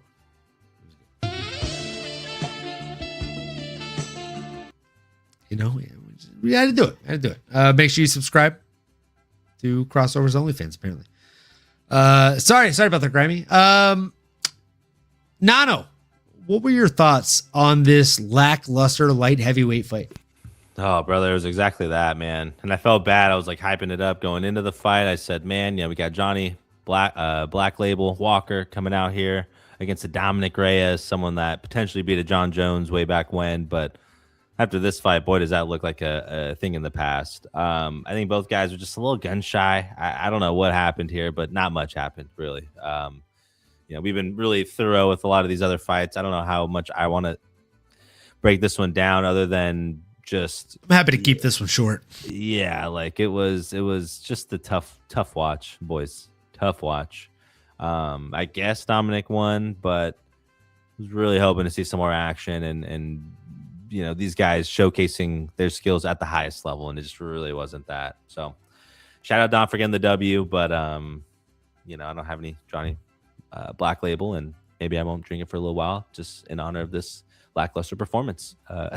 Pip, how did you feel, brother? I know you have a breakdown for us. Talk to the people. Yeah, I mean, I don't know if anybody in this panel or anybody in the chat thought that this fight was going to go to decision, but I definitely did not. I thought it was going to be a great fight, but honestly, this fight sucked. I mean, it was terrible. I mean, both these guys were very cautious. Both men, that sums up this fight perfectly. Both guys were very cautious. They had respect for each other's power, and you would see openings on each side, but either Walker or Reyes, I mean, like Grimy said, I mean, they were both very hesitant, scared to get knocked out with the power that was going to be coming back their way. I mean, Walker came out heavy with some leg kicks, attacking the lead leg as Reyes, and that was fairly effective, but Reyes was looking for the straight hand down the middle. Walker was doing a great job moving off the center line, circling away, but other than that, nothing really happened. It kind of just turned out to be a very slow output fight, a lot of feints, just overall the fight became competitive because it was very low output. And this is the one fight where I could almost argue that Walker won, but I don't really care. I don't think anybody else really care. So that's my breakdown. The fight sucked. If you missed it, don't go back and watch it. It's just a fight that I hope that we can forget about sometime soon. Yeah, I'm with that. And we don't even have to have the what's next conversation because WMC did our job for us. You know what? How about Reyes versus Yuri rematch? I'm with it. Shake it up immediately. Let's do it. Let's do it, WMC. I'm with you. With that, let's move on into it. Let's move on into the preliminary card. Or rather the start of the main card, I should say. Cub Swanson versus Nate the Train Landwehr. I'll keep it short and sweet on this one too, because I feel like I bled over it a little bit on some of these. I saw this fight going exactly as it did. Cub is the consummate professional. He is elite in terms of experience, and he just came out and played on every weakness that he possibly could on Nate Landwehr. Didn't attempt a single takedown, kept the fight standing, outlanded him 40-15, outlanded him on significant strikes 37-15, and the step in, leg kick, pull, overhand right that he threw over the outside of the blocking hand was just chef's kiss perfect. Couldn't be happier. Cub Swanson, one of the guys that definitely deserves to get to sail off into the sunset, and he does just that. He sails off into the sunset, right, Pip? So what were your thoughts on the fight? Did you learn anything? And we don't have to play matchmaker for this one. Yeah, I mean, it was just a complete shutdown from Cub Swanson, and this was the one pick that helped me move up to that number 2 spot, so I was very, very grateful for Cub to get it done like that. But he was on fire the whole fight. I mean, he was too fast for Nate. Cub just had his hands down, and the shots were coming from angles that Nate just couldn't see coming. I really just thought it ended up being a complete mismatch. I mean, Cub was chopping at the leg. He was showing off the footwork, started off throwing the feints, and Nate was reacting very heavy. And you'd almost see him freeze. He would bring the leg up and his guard to his head, and he would just kind of stand there. And then Cub would just look for that straight hand. He was using teep kicks to keep Nate at range, countered well, had a really good head movement to get out of range, and he was just able to really land, I mean, whatever he wanted. He was the quicker fighter, just against a slower, stiffer fighter at the end of the day is what it was. I mean, Cub did a great job mixing up the targets, straight jabs to the bodies, kick to the calves, and slick combinations upstairs. Nate just did not know it was coming. Switches stances. He had power on either side. And then Cub found that right hand that just put Nate down. I mean, he set it up, keeping that lead hand out in front of the face of Nate. And it kind of blocked the vision a little bit, but it also just kind of made Nate focus on the wrong shot. Cub had, he hurt Nate bad with that right hand and then landed a few more for good measure. Herb Dean had to stuff a takedown from Nate. That's how rocked he was. I mean, overall, it was a really great way for Cub to go out with. Dominated the fight, and we just have to say thank you to our featherweight, Nico Price. Nano, what do you got on this one? Well said. Yeah, brother, this was a hell of a performance. Cub Swanson, man, still got a bunch of juice, still a bunch of meat on the bones here. I think, man, just want to give credit where it's due, and that's to Cub Swanson. Like WFC said here in the chat, Cub is legendary. Didn't think we were going to be watching his retirement fight and looking in that kind of condition, right? I mean, dude looked absolutely lethal. WEC dies with him. So we'll pour one out for WEC as well. Legendary organization, and a lot of studs came out of that. And Cub, man, what a way to go out, right? Repping SoCal, repping Cali through and through. And again, just to give my my 2 cents from my buddies that are, again, casuals. You know, I know that it's not necessarily maybe a lot of us that are here listening now, but it was just hilarious to hear them both be like, oh, that guy looks like he's a fucking hitman. They look like Cub Swanson looks like he's a murderer. I was like, you're goddamn right he is. You're goddamn right. And there's something about that where there's like, and then they look at Nate, they're like, yeah, he looks kind of like a goober. I'm like, oh shit, when you put it that way, yeah, I guess a little bit, but no, I mean, it was just funny, man, getting those 2 cents from just a casual guy, just seeing it at face value. And yeah, Cub Swanson's a bad looking dude, and he's a bad fighter, and still got some mitts on him. But I'm excited that he's gonna be trained to the next generation. You know, I think that helps out a lot, right? You're not necessarily killing yourself going through training camps, but you're still sharpening your blade. You're still in there. You're still in good shape, and the body is probably in good enough condition, obviously, to weather the storm. But yeah, but the chin is, and Father Time is undefeated. So we don't need to see him compete at the highest level, but I'm glad that he's gonna bring that knowledge to the next gen and make this sport better. Keep going, like we like to say around here. MMAnomaly, bring us home, brother. Yeah, man, like I said, I thought it was a vintage Cub Swanson performance. WEC dies here with him. And I mean, it's the last of a great offering. I'll be honest, Nano, you said the last 2 fights you wanted to do a half shot, so we'll probably have to do a shot on this one instead of doing a shot on one of these losses instead. Based is should take a shot for our legend Cub, Based Aqua. Okay. Love it. We're on the same page. Simpatico. Some would say Cub looked like the ocean spray guy on the skateboard. Kinda. Now you go again to say you want your freedom. How am I to keep you down? Do you want me to do it? It's all about you play the way you feel. I got you. Never had a bad time for that Fleetwood Mac. Oh, so bro, good. There's never a bad time for Fleetwood Mac. I'm gonna put that my on. My boy Jalen. Shout out my guy Jalen. The first time he hit the heavy bag was with me, and he's like, "You want to pick the tunes?" And I was like, "Sure." And I put some tunes on, and Fleetwood Mac comes on, and I'm fucking killing the heavy bag. And he's like, "You have to be a true psychopath to hit a heavy bag as hard as you're hitting it while listening to Fleetwood Mac." And then 4 years later, I kid you guys not, this motherfucker posts on his Instagram him hitting a heavy bag, and the music he's playing is Fleetwood Mac in the background. I responded to that dude's story so fast and said, "Who's the fucking psychopath now, Jay?"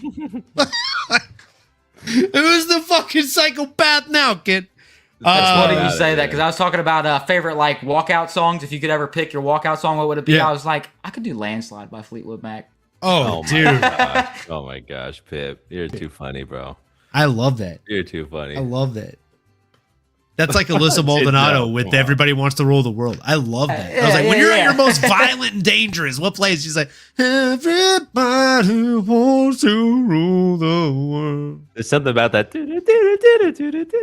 I mean, it is pretty inspiring. I'm not gonna lie to you. Get a little melody. It is pretty inspiring. So, look, the guy said it. The guy said it. Based Aqua. We got to do it. In the words of Yuri, let's go for that. Let's go for that. Cheers, folks. Cheers to Cub Swanson, to a legendary career, and to an even more legendary human being. Cheers to you, Cubby. Salute.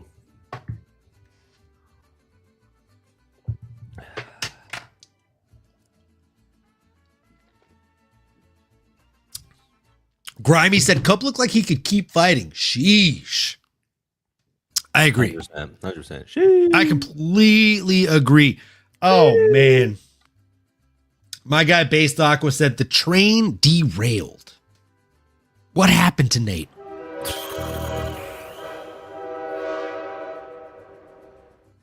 He played the role of the gladiator instead of the fighter too often, if I'm being honest. I mean, let's call it what it is. When was the last time any of y'all took a train? And I'll just leave it there. You know what I'm saying? You know what I'm saying? The man spits facts. The man spits facts. That's what we call him, the Jive Turkey. WSC, you never done karaoke? Brother. I've never done karaoke, but I do have a good voice for certain tracks. I should try it out. Bro, you should try it. Please drop the tracks in the chat right now, WMC. Please. I'll openly tell you. You definitely should. I'm in the business of making an ass of myself. So the first karaoke song I ever did was at a company event, and I did Kelly Clarkson, Since You've Been Gone. And the second time I ever did karaoke was in front of Nano when we were in Vegas. Housed Here we in go. Vegas. Yeah. And I did You Got It Bad by Usher. Which is insane range, by the way. So Kelly Clarkson and Usher. I mean, brother, that's... Thank you, brother. I appreciate that. Wow. You know, it's funny because like doing some shit like that in front of your friends, I feel like is a lot more ballsy and embarrassing. And when Nano like fucking hit me with the hard bro tap and was like, bro, that was some choir boy shit. That was literally his instant reaction to it. And it made my fucking whole night. I mean, listen, the crowd was going. I mean, he was in tune. And the thing with that kind of song too, I mean, there's a lot of different pitches you got to hit. And then this guy was on it. And like I said, it was choir-esque. I was like, my brother. I felt like he would preach it to me now. I think it had some southern drawl to it. Everybody and the crowd was loving it. I think no one expected it. Neither did I necessarily, at least to that extent. I was like, yo, he is, and it was every bit of good as good can be. That's a good. I don't know if I've ever actually told you this, but fun little bit of MMAnomaly lore for the chat and for Nano and Pip. I was in the church choir. When I was in the first grade, and I had the best performance ever, if you ask my dad, and the most embarrassing performance ever, if you ask my mom. So they gave me the solo, right, in one of the holiday things, and for whatever reason, right into the church, me and my dad, I'm riding with my dad, my sister's riding with my mom, and we're listening to Guns N' Roses, right? Knock, knock, knocking on heaven's door. Like that's what we're listening to when we're going to church with my dad. And I get stage fright. I forget the words that I'm supposed to sing when it's my solo. So I just grab the mic and I hit the Axl Rose and I start singing knock, knock, knocking on heaven's door while in the middle of a fully assembled church. And my mom is like, no, like dying. And my dad's like, fuck yeah, that's my boy. It's happening. So that was my first and last church recital, but it was a great time. I feel like it was a great success. I feel like both my parents learned a lot about me. So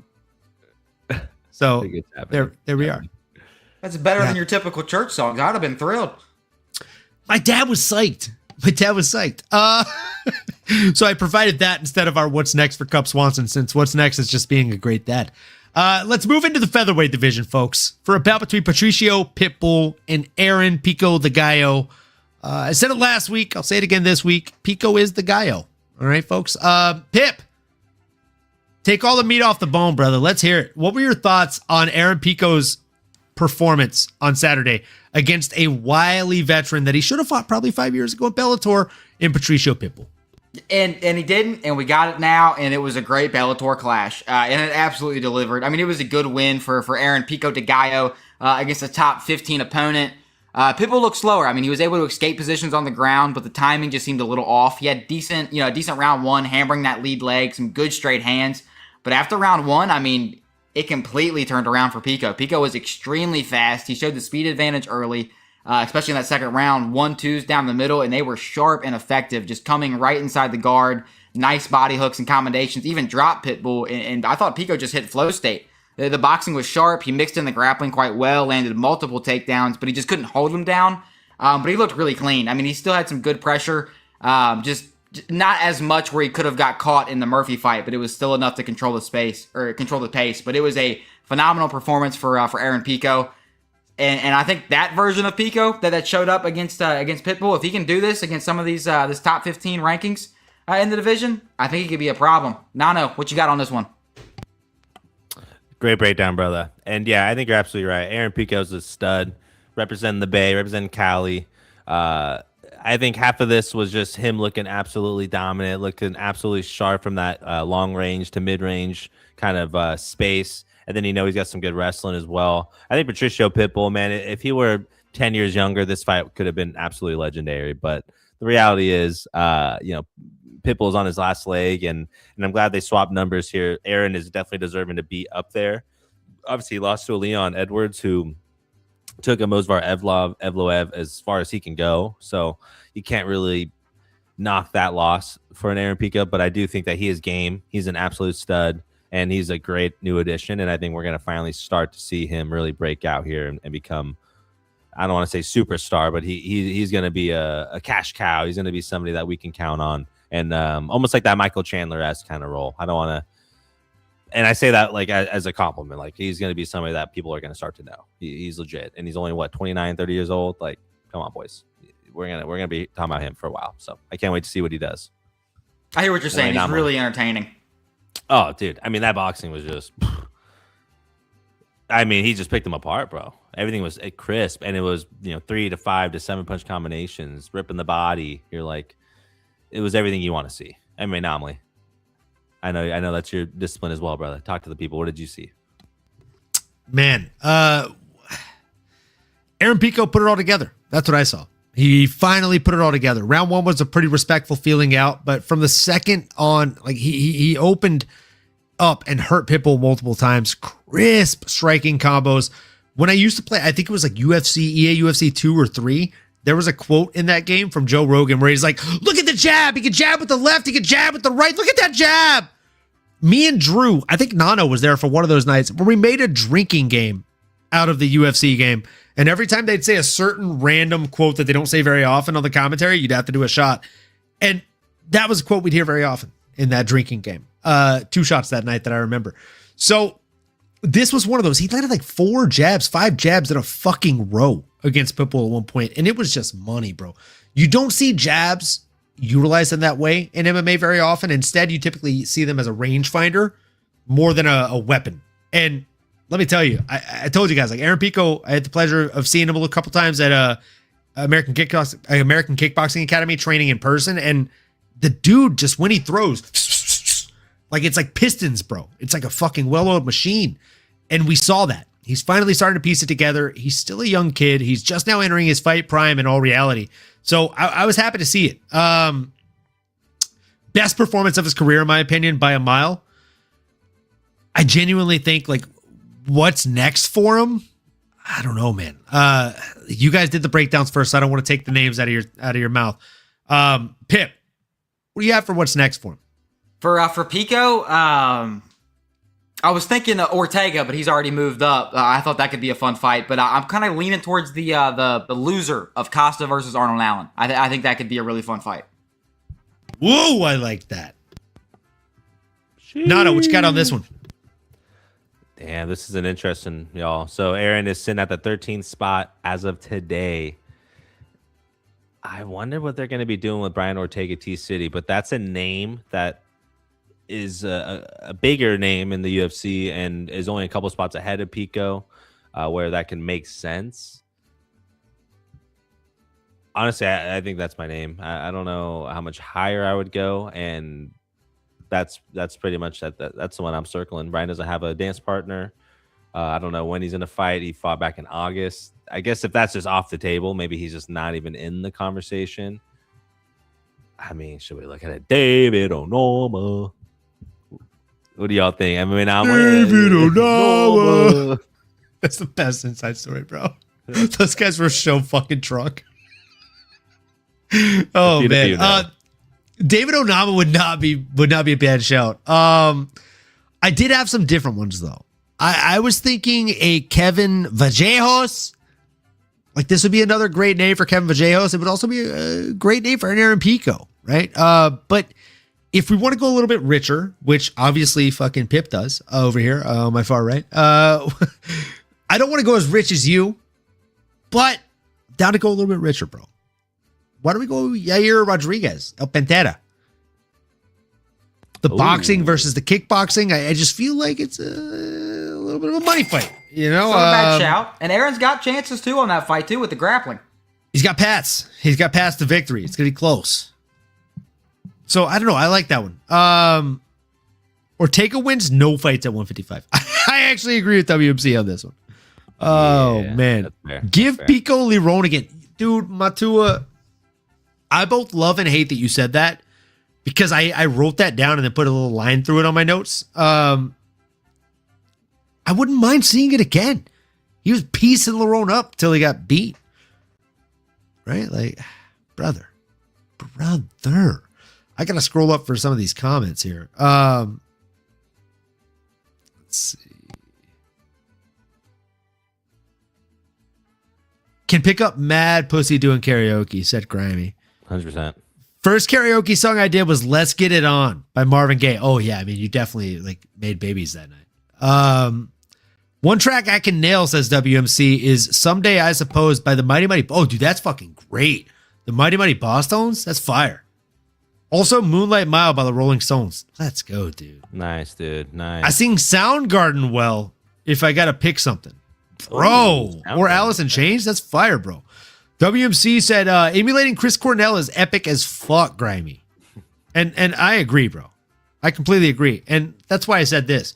What I'm hearing in the chat is 2027 International Fight Week karaoke night? Question mark. Let's do it. I mean, come on. Grimy says he's down. Grimy says he's Really? down. And I also agreed with Grimy, or with WMC rather, on this. Chris Cornell is epic as hell, Grimy. The only place I sing Soundgarden is in the car or in the shower when I'm home alone. Yeah. No. He said his grandpa was a lead singer in a country band. He ran with Hank Williams Sr. back in the day. Bro, my mom drank with Hank Williams. That's a cool in shout, Bossier City, Louisiana. That's fucking dope, dude. Yeah, you definitely got it in the blood, bro. You got to. Yeah, I would say you got it. Definitely got it in the blood.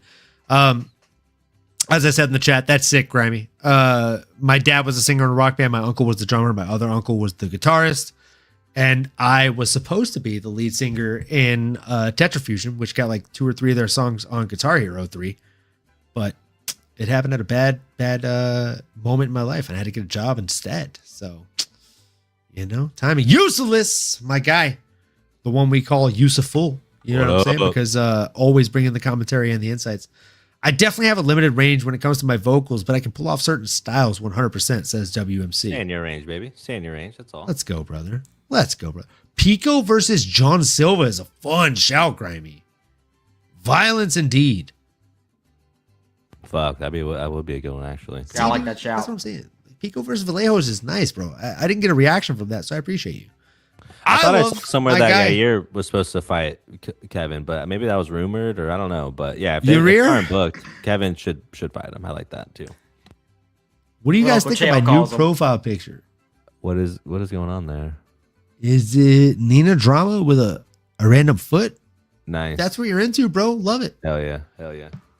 Oh, Larry and Douglas would be fun versus Aaron Pico, Matua. That's a good shout. Larian? Very good. That's a very good shout. Grimy the type to break a promise to Dolly Parton. No, you never break a promise to Dolly Parton. Nope. What are your guys' thoughts on the best MMA YouTuber, Perry Punch? I don't know who that is. Not familiar with Perry Punch. But I'll check him out. Isla.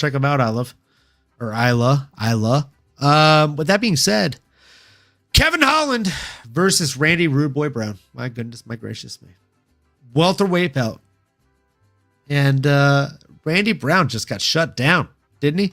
Nano, what were your thoughts on this fight in the welterweight division and ultimately on our boy, Randy Brown?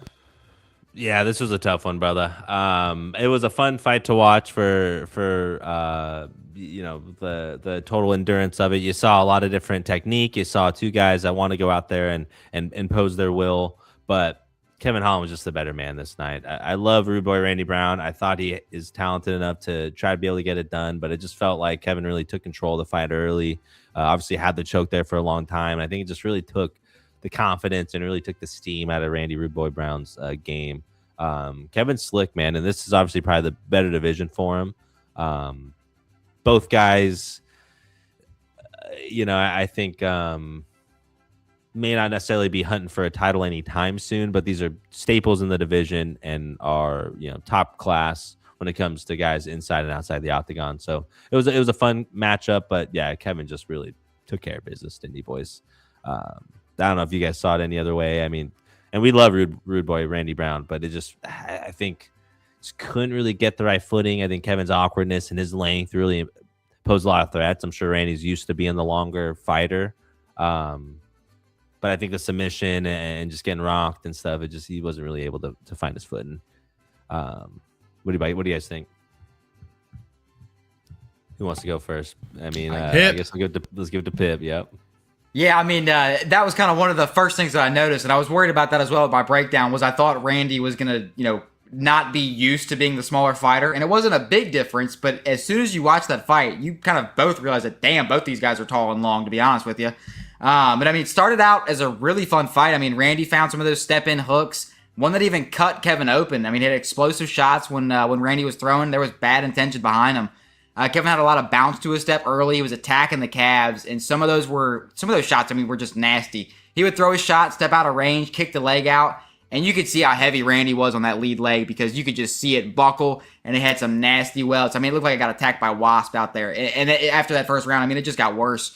Kevin also found some good jabs to the body, few straight hands, and he was just able to step out of range and kind of frustrate Randy more than anything. He was able to set up those spinning elbows, just getting out of the clinch when Randy was engaging forward, and he landed big a few times. Kevin ended up locking up that Darce, and Randy showed a lot of heart, honestly. He went into the clinch, and Kevin snatched up that neck, and I thought it was a wrap, but Randy showed a lot of composure. He was able to get his legs out. He was able to roll, create space, peel that arm. He showed a lot of heart in there. Most people would have tapped in a spot like that, especially against a high-level submission artist like Kevin.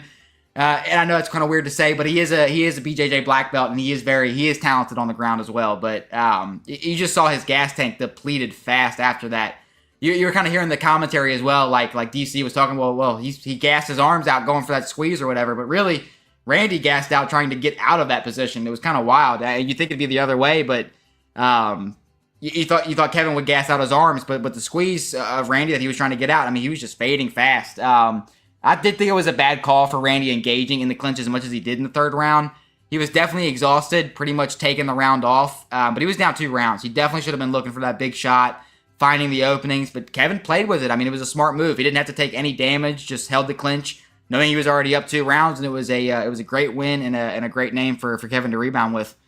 So I like him staying at welterweight. I think this is the weight class he needs to be in. I think he looks the best at this division, so I hope he's here to stay at welterweight. But Uncle Olin, what you got on this one?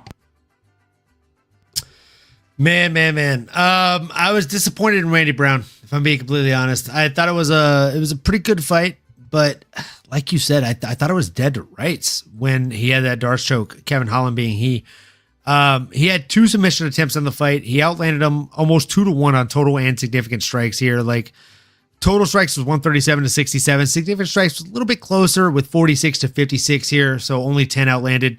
But the clear guy won the fight. Like, Kevin Holland just seemed to be a step ahead of him. He seemed to be faster, stronger, sharper everywhere the fight went. And as far as what's next for him, I'll be honest, guys. I don't know if you have a name on the tip of your tongue. I don't care to play matchmaker for him.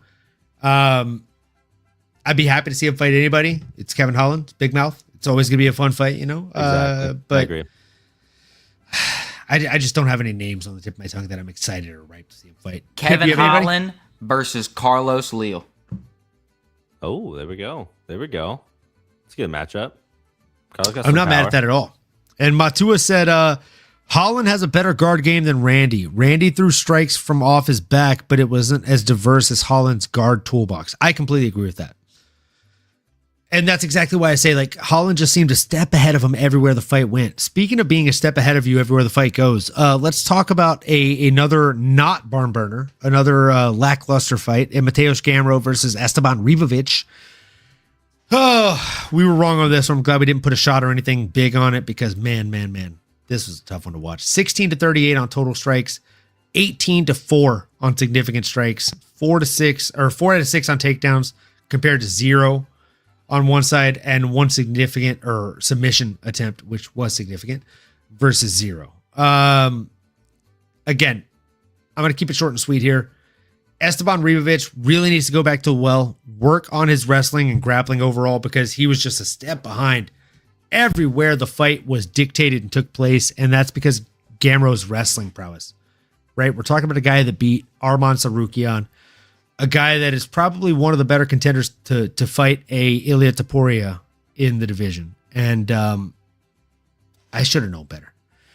I should have known better, but I picked with my heart on this one. I thought Esteban was a good fighter, a better fighter, and he'll learn from this. This will probably be one of the defining moments of his career. But Nano, did you learn anything from this, and what stood out to you the most? Man, to be honest, not necessarily, right? I mean, this was a tough one to watch here. This was a great outing for Mateusz Gamrot, and I think I was interested to see if an Esteban Hibovic was going to be able to get it done, but I just doesn't have that kind of ground game. I think he's a talented fighter. He was definitely trying to go out and headhunt, but it's levels in this game, right? I mean, he'd have to go to Dagestan for 1-2 years and forget about him. So until then, it's just levels. Dagestan and forget. But still a talented fighter. I think he's still someone that will fill up a card and compete well. But this is a lightweight division that it's all about the small details. And if you don't have that in the game, you're never going to break through the top of the top. And Gamrot's right. Like, stop giving him unranked guys. Like, I don't know what's going on here. It feels a little disrespectful. Give him someone at the top again. I know he lost to Benoit, but give him another guy. Top 15, maybe even top 10. Something. Come on. Yeah, I mean, Gamrot definitely showed that there was levels in this division. I mean, he wrapped up that arm triangle in round 2, got it done. Pretty much a dominant fight up until the finish, honestly. I mean, the grappling of Gamrot was too strong. Gamrot had solid entries. Once it got to the ground, he was just smothering positional control. And Esteban just, he was able to create space, but he was not able to fully escape. I mean, lots of good moments where he had Esteban against the fence, then moves him forward to use his own momentum to get him on the ground. Once he got to the clincher in range, I mean, once he got to your legs, I mean, he was stuck to you like glue. I mean, Gamrot just showed a different level of fight IQ on the ground, putting his legs over top of Esteban's calves, hooking the legs so Esteban couldn't get a base. And if he did, he was just dragged back down. I mean, there was a clear experience gap. And I do find it a tad funny when we started round 2, you heard Esteban's coaches say, no kicks. And what a Gamrot, I mean, that's just the first thing he did. He threw like 3 leg kicks, right in the first 30 seconds of that fight. And then he took him down off of it.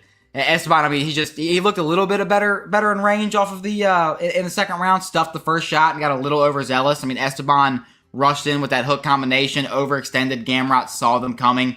Gamrot locks in the hands and gets that double leg, and from there he just had great flow. The transitions were effortless. He sinks in that arm triangle and just shows that he is on a different level. And not like you said, I mean, especially against his unranked opposition here. But I mean, as far for what's next for Gamrot, I don't know if you guys have any fun matchups on the tip of your tongue or not, but I really like maybe the winner of Rufy versus Chandler. I think it'd be a really fun fight. I'm not mad at that at all. The name I had on the tip of my tongue was Benoit Saint-Denis. I think that'd be a very fun matchup. Round 2, huh? I think they fought before. I mean, have they fought before? Yeah, I think Benoit beat him. That was like kind of what helped Benoit get onto his little run. It was oh no, maybe not. Oh no, you're right. Oh, that's a great matchup then. Why did I think they fought? He fought Armand. Armand, okay, that too. Different bearded gentleman. You had me double checking. I was like, I swear I didn't think they fought. Oh, yeah, that could be a fun rematch too. Armand and I wouldn't. Gamrot. That was the other name on the top of my list. I literally was gonna say if we want a rematch, we'll do Armand. If we want something fresh, we'll do the guy Benoit something. I think Benoit. I like Benny Saint-Denis. That's the pick right there for me too. Good shots in the chat too. Matua says Gamrot versus Patty the Baddie, which Grimy said first, and then Matua also said Gamrot versus Bobby Green. I'm not mad at that. I love a good skill gap. Me too.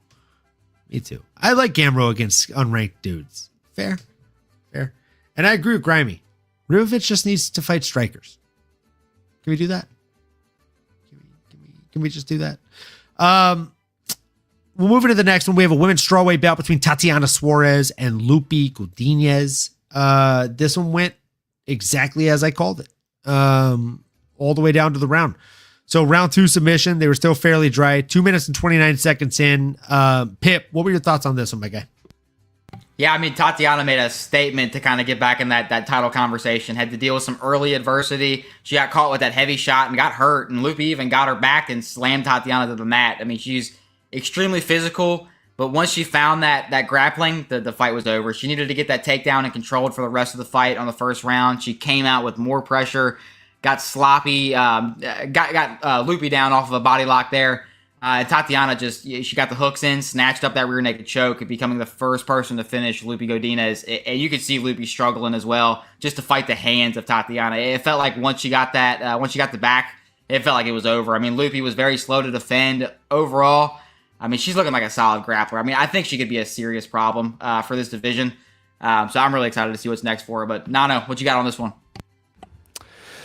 Yeah, I mean, I think Matua queued me up perfectly. Tatiana's dope. She's got a lot of grit. She's got a lot of relentlessness, and she's just resilient, man. I mean, she's just someone that has all the pedigree that I think, in another day and age might end up being a champion. Or if they have more divisions, maybe she can kind of go down or be a tweener. But yeah, she's tough as nails. She is as good as it gets. I was really hoping Lupe Godinez can go out there and showcase well, or at least put on maybe a little bit more of a just better outing. But Tatiana's her game plan, her just her fighting IQ, man, it really showcased, didn't it, boys? I mean, doubled her opponent in strike and got all the takedowns, and obviously got to the submission win in the second round midway through. I mean, what more do you need? Anomaly, anything stood out to you, brother?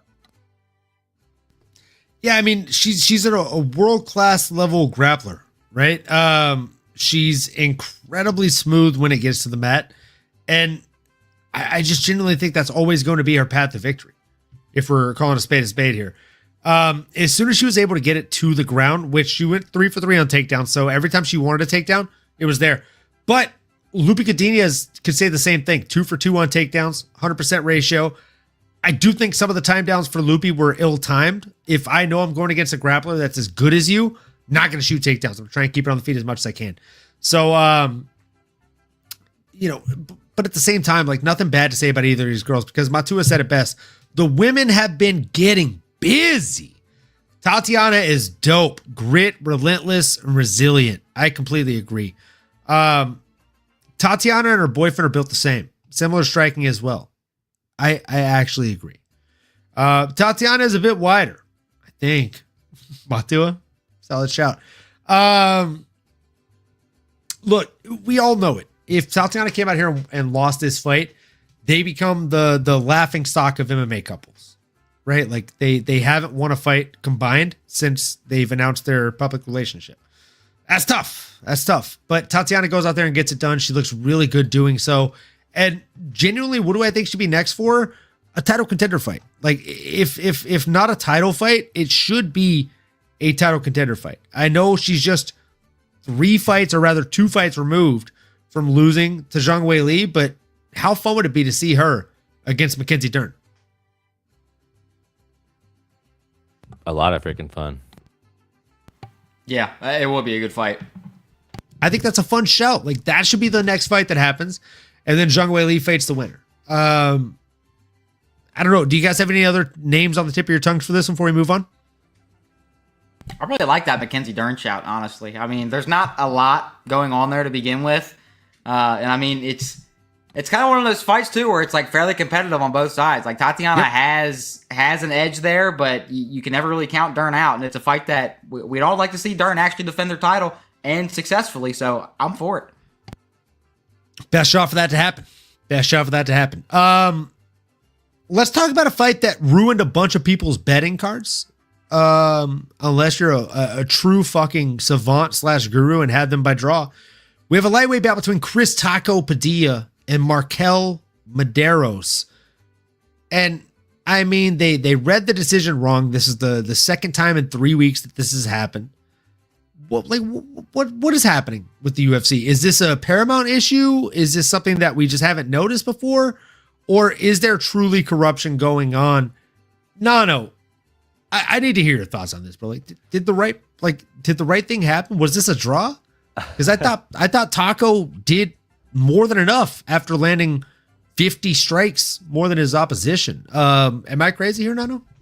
It's a weird one. Yeah, it's a weird one. I think to your point, it's not often that you see that many misjudges or misreads. I think I can only think of a couple over the course of the years. So the fact that it keeps happening, something's got to give there. But no, I mean, overall, I felt like Chris Taco Padilla did enough to win. That third round was pretty close, but I thought the first 2 were certainly Chris Taco Padilla's rounds to lose, or like I thought he won those first 2 rounds. But maybe y'all saw something different. Maybe I was just looking at it with rose-colored glasses. I like Taco coming into this one, so I just had a feeling that he was going to go out there and get it done. But maybe we'll have a better understanding once we hear Pitt break it down a little bit more. What were you seeing out there, brother? What were the X's and O's? Talk to us. Yeah, I mean, I'm kind of riding with Mateusz. I was thinking our GOAT Bruce Buffer might be getting washed out there because it is the second time that it's happened. But I mean, it was a very fun fight. And Uncle Olin, as you like to say, I mean, the new tiny shiny toys, they kind of just smashed them together. And it was a really good fight. Other than the result, which kind of took away from the fight, it was a good fight. I mean, honestly, they were both really evenly matched. I mean, Taco Padilla was landing more strikes, had more pressure, but I thought Medeiros was landing the cleaner shots. Padilla had heavy pressure, Muay Thai style. Medeiros was trying to fight from the outside, utilizing slick counters and fight from range, but it was a really technical striking match. We saw Medeiros had a lot of success with that step and elbow. He even cut Taco right over the eye near the end of the first round. Padilla would rush forward. He had that high guard, but it was against the ears, so it wasn't more, blocking the face, and it stepped in, and it sliced him open. Medeiros also had good low kicks as well. I mean, quick jabs. He had slick counters as well, especially when Padilla would throw that leg kick. Medeiros was able to kind of slide outside of the range, land a nice 2-3 combination. But, I mean, with that being said, I mean, Padilla also had high-volume striking. I mean, he stayed in the face of Medeiros constantly, and Medeiros was really struggling to create space. I mean, and he just couldn't reset the fight. He was chopping at the legs of Mindoro. Taco did a great job of just making it his style of fight. Both these guys were hand fighting as well, and Taco Padilla found his own elbows as well off of them, kind of catching the wrist, landed some good elbows over the top. Even had some tomahawk elbows too, which were fairly impressive. But the elbows from both of these guys, and I was a Muay Thai guy, so that definitely it just made me smile. It was just music to my ears. Great fight with a really shitty decision. I thought Padilla edge of the fight, but I did think it was close. I mean, with the point deduction, Padilla got a bad eye poke, and he actually did it twice. But the judges had it in favor of Medeiros if it wasn't for the point deduction, which I thought was kind of interesting. So, I mean, interesting to say the least. I thought Padilla took it, but it was a highly competitive fight. I agree. I agree with everything you just said, Pip. I'll keep it very short and sweet. I'll jump off my soapbox very soon. I thought it was wrong. It was misjudged, right? Like I thought it was judged correctly in the beginning when Buffer read it out. But man, like, come on. Padilla won at least 29-28 unanimously. I would argue 29-27 because there should have been 2 points deducted.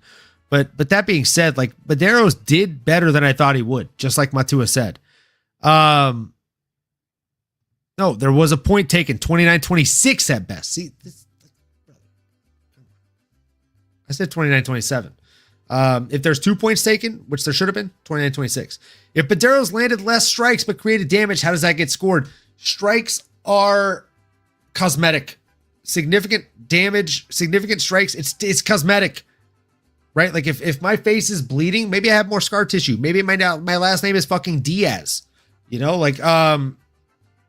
But how are you scoring significant damage if I'm hurting your body, your legs, which Taco was doing? So you got to add it up, bro. And also he's controlling the pace of the fight. Love a good tomahawk anything. Tomahawk steak, tomahawk elbow. Max. Sign me up, brother. Sign me the fuck up. Tomahawk. You know what I'm saying? A tomahawk. Let's get it. So we won't talk about what should be next for this one because there was no winner, but obviously we all sound like we think Chris Padilla was the rightful winner. What should be next? Maybe a rematch. Now, in the next fight, we have a middleweight bout between Kelvin Gastelum and Vicente Luque. I'll be honest, I don't think we need to play matchmaker after we do our breakdowns on this one because Vicente Luque, what should be next is retirement. It should be hanging out with his family. You know what I'm saying? Right, Grimy? Run it back. It's a draw? Nah, bro. Run it back. Run it fucking back. I can make you rich. Just listen to us, Sean Shelby. Just listen to us, McMahon. Now, in this middleweight bout between Kelvin Gastelum and Vicente Luque, my goodness, my gracious me. I did call it. I said Vicente Luque would probably go out here and submit him early. It was an early round one choke, 4 minutes and 8 seconds in. A little bit of an Anaconda situation there. If you haven't watched the new Anaconda movie with Jack Black, brother, it's on Great Netflix. Movie. Great movie. Fantastic. So fun. So funny. Don't watch it right after you ate because there's some grimy parts, pun intended. But yeah, highly recommend watching that one. Check it out. Again, just short uppercut, drops Kelvin, passes the legs, sinks that anaconda, gets the tap, and Nano, Pip, correct me if I'm wrong here. Is this his third anaconda choke in UFC history? Like just vintage Vicente Luque here. And a sad sight to see if you're a Kelvin the Gas Tank Gastelum fan. Pip, what were your thoughts on this fight, man? Yeah, I mean, I was terribly wrong about this fight, and now I completely understand the lecture that I got from Uncle Olin last Wednesday. And Olin, I'm have to say, I'm sorry. I didn't mean it. I didn't know what I was saying. I didn't know.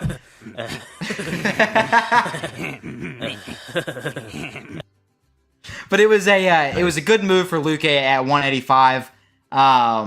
He did look incredibly small next to RoboCop. I don't know if you saw that, but he looked good either way. I mean, Kevin started off with a lot of pressure. But Kevin started out with a lot of pressure. Hands still looked fast, and he was landing the overhands. Kevin started, throwing the arms out, and Luque caught him with that big uppercut just after a seamless stance switch, and Luque chased him to the ground, ended up kind of going to that north-south position and snatched up the anaconda. I mean, he looked fast, technical, and he's still improving his BJJ. I mean, it was kind of a modified anaconda as well. I mean, he's made some improvements over the years. Overall, it was just a solid performance from Luque. But what'd you get from this one, Nano? Yeah, brother, absolutely solid performance. That Brazilian Vicente Luque went out there and got it done. I mean, I think this is boiled down to, like you said, just different levels when it comes to the grappling. Vicente's just it's way better than Kelvin Gastelum. Would have been fun to maybe see this play out a little bit longer, but this is Vicente's fight through and through, and glad he's able to get a W and get back on a good path here. And for Kelvin, it's tough, like we've talked about, jokingly, the YouTube, everything else. Maybe it's time to start to kind of sunset the career there as well for both these guys. I mean, yeah, don't want to play matchmaker, just want to see them maybe coast off in the sunset or have just like another kind of OG type matchup or fight, if you will. I agree with this. And look, like WMC said in the chat, Luque loses whatever his next fight is, though. And I agree. Facts, WMC. Like, he hasn't won 2 fights in a row since 2021. Luque versus Bo Nickel. Holy fuck. Have Bo Nickel fight all the Brazilians RoboCop after? This is top tier commenting. Y'all crazy. No, I love that. I love that for RoboCop. He'll literally look at Bo Nickel and be like, shut your fucking mouth, you'll do nothing. You'll do fucking nothing. Genuinely, I think that's just a. Who was it that used to say it in the MMA group chat, Nano? Was it Kia that used to say it? Dankest MMA timeline of all time. Facts. Yep. That's the dankest MMA timeline. Bo Nickel versus Luque, and then if and when Bo Nickel wins, he fights RoboCop. Dude. I mean, I'm putting that into the ether. By the power of Grayskull. I truly hope it comes true. Speaking of that soundbite, man, where's Masters of the Universe? That guy used to be in the chat all the time. Is he still doing well? How you doing, bro? Because I'm doing wellness check on that guy. I saw Masters and S-Dog stream last night, so he's doing good. But I'm telling you, Masters, we missed you. And I told him, I said, Masters, we missed you. Come back, please. We missed you, bro. I added the sound clips, bro. You asked me for a fucking skeleton. We did it. You asked me for a Beavis and Butthead. We made it happen. Okay, Masters? Like, whatever the people ask for, we try to make it happen. You know what I'm saying? This motherfucker. You know what I'm saying? This motherfucker right here. You don't miss. Luque versus Bo Nickel, though, is just such a good fucking shout. With that, let's move into the final fight of the night, shall we, boys? We have a welterweight bout between Charles Radtke and Francisco Prado. Oh, you need a Crypt Keeper laugh. That's fire. That's actually good. I mean, if Grimy said it. For real? Damn, it must be true. You know what I'm saying? We got to make it happen. We just got to make it happen. The fact that I haven't already done it, I mean. That's fucking illegal. We have to fix that right away. Not now, but right now, as John Anik says. Chuck Buffalo came in here against the Twilight villain, Francisco Prado. It went kind of how we anticipated. Did we throw a little tiny skrill on Francisco Prado? Yeah, he was one of the biggest underdogs on the fucking card. Come on, bro. You got to do it. If you don't fall for the juiciest trap on the card, are you even a degenerate? Do you even bet? Probably not. Probably not. Okay. Barely. You know what I'm saying? That's Pip in the corner over there. I bet barely. He looks like a Twilight villain, bro. Look, Google him and then Google Twilight villain and tell me that he could not have been an extra in any of the movies. Chuck Buff. Chuck Buff is that's a great shortening of Chuck Buffalo. Chuck Buff. Chuck Buff. This dude legitimately said, I couldn't wait to say, what did he say? I couldn't wait to say what's up to all you. Like, brother. What? Yeah, crazy work. Crazy Like, he's excited to be on Paramount. 3 out of 4 post-fight win presser or speeches, he's used the word or like, brother, speaking of Twilight, what are you doing here? Can we not, bro? Just take the win. Take the win, sail off into the sunset, do your fucking thing, bro. Prado came out. He looked pretty good with his strikes originally, but Radtke flipped the switch, transitioned to the wrestling, controlled the mat for the next 2 rounds, and opened him up with elbows from the bottom. He cruised into victory, right? Like, there were multiple times where I thought that he could be cruising to get a finish or a ref stoppage in this fight, but the ref let it go on, and Prado defended himself well. Props to him. Didn't really do much other than defend himself well, but he also lost a point, I believe, for eye pokes, right? Did Prado. Didn't really matter anyway. He was out there getting beat up, and it was tough to watch as a Prado guy. But Prado is one of these guys, I think we said it about Adesanya a couple weeks ago, right? Like, he has heart as one of his top 3 attributes. Once you start relying on it as the number 1 or number 2 attribute, you got to slot that into your fail-safe plan. That's when health gets below 20%, get a surge of rage. Like, you don't start with that. You got to fucking play by the RPG game settings here, Pip. I know you know what I'm talking about, bro. You don't lead with that. It's like, get 20% to start the fight. No, dude. Like, when I'm getting fucked up, you can be like, yeah, let's go. That's when I get the boost. That's the heart boost. You don't start with that. You don't lead with that. What the fuck are we doing here? And if you are leading with it, again, what the fuck are we doing here? Can we go back to the fucking drawing board? Can we fix this? So, you gotta change camps if that's how you're thinking. You gotta change camps, dude. Get out of Italy where the Twilight fucking villains are, I believe, and go to fucking ATT or something. I don't know. But either way, I do agree with Mateusz. Great opener for the card. Very, very fun. It's Paramount Plus, though. Isn't cursing accepted? Oh, yeah, dude. Paramount welcomes it. I mean, you can say whatever you want, and if they hate it, they'll bleep it whenever they want. So that's how that works. All right. I am going to pour up one final shot because, come on, it's just a couple days after my birthday. I feel like I'd be remiss if I didn't. And this fucking card, I feel like, again, I said it before, I'll say it again. It was almost like an early birthday gift for your boy. I genuinely felt like everything delivered. Was it the most finishes on a fight card? No, but even the fights that weren't finishes, talking about a Josh Hokit and a Curtis Blades, like they were extremely fun fights. You can't get mad at this when you're an MMA fan. So if you enjoyed the card, if you didn't, that's fine. Just make sure you like, comment, subscribe, smash the bell for notifications. And if you're drinking, hopefully you're drinking with us. Cheers, folks. Salute. We appreciate y'all. We love you guys. And gals. No. After that shot sinks in, what were your thoughts on this early prelim opener? I thought it was a bit of a fucking scrap for an early prelim opener. Yeah, it was pretty solid. But I think the Buffalo Stampede went out there and stampeded. He went out there and got it done, got his hand raised. I thought he was the obvious winner. Like you mentioned, the eye poke. And I think Francisco Prado, he's still learning, right? He's getting that data as he's going out there and fighting. Though I do think he's talented as all get, still only 23 years young. Like you really just don't know until you're in those different situations, until different things happen to you, until your game plan goes awry. And this will be a great learning lesson for Francisco Prado for the long term of his career. But this was the Buffalo's fight to lose. Pip, bring us home, baby. What you think? Yeah, I mean, both of these guys, I thought, kind of Olin, like you said, I mean, they're fairly competitive in the striking. I thought they were kind of fairly matched there, but Radtke was definitely able to edge it out, especially with all the grappling.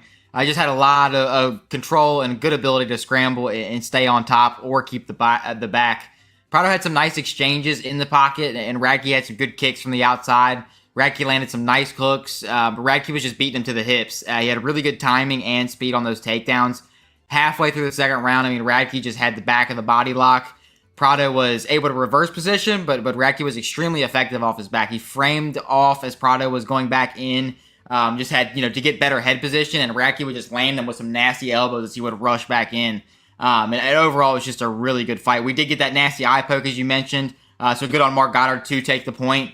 And I'll tell you, we didn't really see fingers extended anymore after that point was taken, so it was a good way to set the tone as well for the rest of the night. But it was a solid fight, and it was just overall just a well-rounded performance from Chuck Buff. Chuck Buff, great name, brother. I see you. I'm taking that from now on. I like that. That's your name, Chuck Buff, indeed.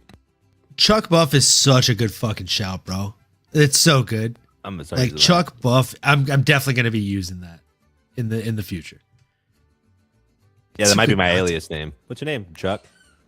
They call me Chuck Buff. Chuck Buff. Just flex. I don't like to brag, but that's what they call me. People know me. People know me. I'm kind of a big deal. I have many leather-bound books, and my apartment reeks of a rich mahogany. Who has 2 opposable thumbs and has seen Anchorman far too many times? This guy. That's us. It's a great movie. It's so good. It's so good. The Human Torch denied a bank loan. The arsonist had oddly shaped feet. There were so many good lines. Just in the first 30 seconds of that fucking film. I'm telling you. Not even mad. I'm impressed. I'm not mad. I'm just... Baxter, you know I don't speak Spanish. You ate the whole cheese wheel and pooped in the fridge? I'm not mad. I'm just impressed. I'm really impressed. Again, I admit I've seen that movie far too many times. The first one I've seen way too many times. Before we wrap up and call it a show, I just have to splurge a little bit here and tell you guys my favorite unlock of my birthday week. Like, I grew up watching Speed Racer, the cartoon, as a child. Loved it. The film came out in live action with Emil Hirsch and Christina Ricci, and I loved it. It was directed by the Wachowski brothers. Now they're the Wachowski sisters of the Matrix franchise. And they're re-releasing it in 4K IMAX in theaters on 4/20, the week after my birthday. And originally, the closest theater to me was 120 fucking miles away. So I was like, well, I'm not going to make my significant other get in a car with me and go on a fucking road trip to watch a movie and have to get a hotel for it. But they posted the day I was sitting at the airport to come back that they added new theaters. And now there's one like 15 to 20 minutes away from me. And I got 2 seats. So I will be going to seeing that next Monday. That's my late birthday celebration. And then a couple weeks after that, we're going to Universal. So should be a great fucking time. I'm so stoked. And as Grimy said, go Speed Racer, go. Let's go, dude. I literally, because I was so stoked that I got the tickets yesterday when I was flying home, I always have to fall asleep with something on TV. I put old Speed Racer cartoons on before bed last night. And I had fucking fantastic sleep. Maybe it's because I slept in my own bed. Maybe it's because I put Speed Racer on. You be the judge. All right. Maybe it's a little bit of both. Maybe it's a little bit of both. Who's to say? Some say the best bet of all time. Yeah, I slept like a baby last night, and I will again tonight after these shots and the hot pot I'm about to eat. So with that being said, folks, we hope you've enjoyed the show. We've gone over 2 hours. So we really love you guys. And we appreciate each and every one of you for being here in the chat. Matua, I need Bilal to headline a card. That is hilarious. Bilal, as Chael Sonnen calls him. Look, folks, we didn't do super great on our bets this week. We'll update you on the prediction show when I get all the mathed out.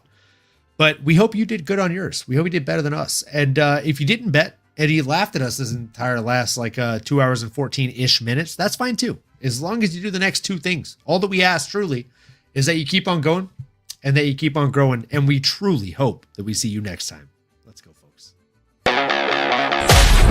You've been listening to the MMAnomaly Show. No filter. As you may have been able to tell, we dig the MMA, and our passion is to dive deep into the upcoming fights, give you our expert breakdowns, and help you make sense of all the chaos that is the fight game. We hope you've enjoyed the show. If you did, make sure to like, rate, and review. We'll be back soon, but in the meantime, make sure to find us on YouTube, Twitter, Instagram, and Twitch at MMAnomaly. Be cool, and we'll see you next time.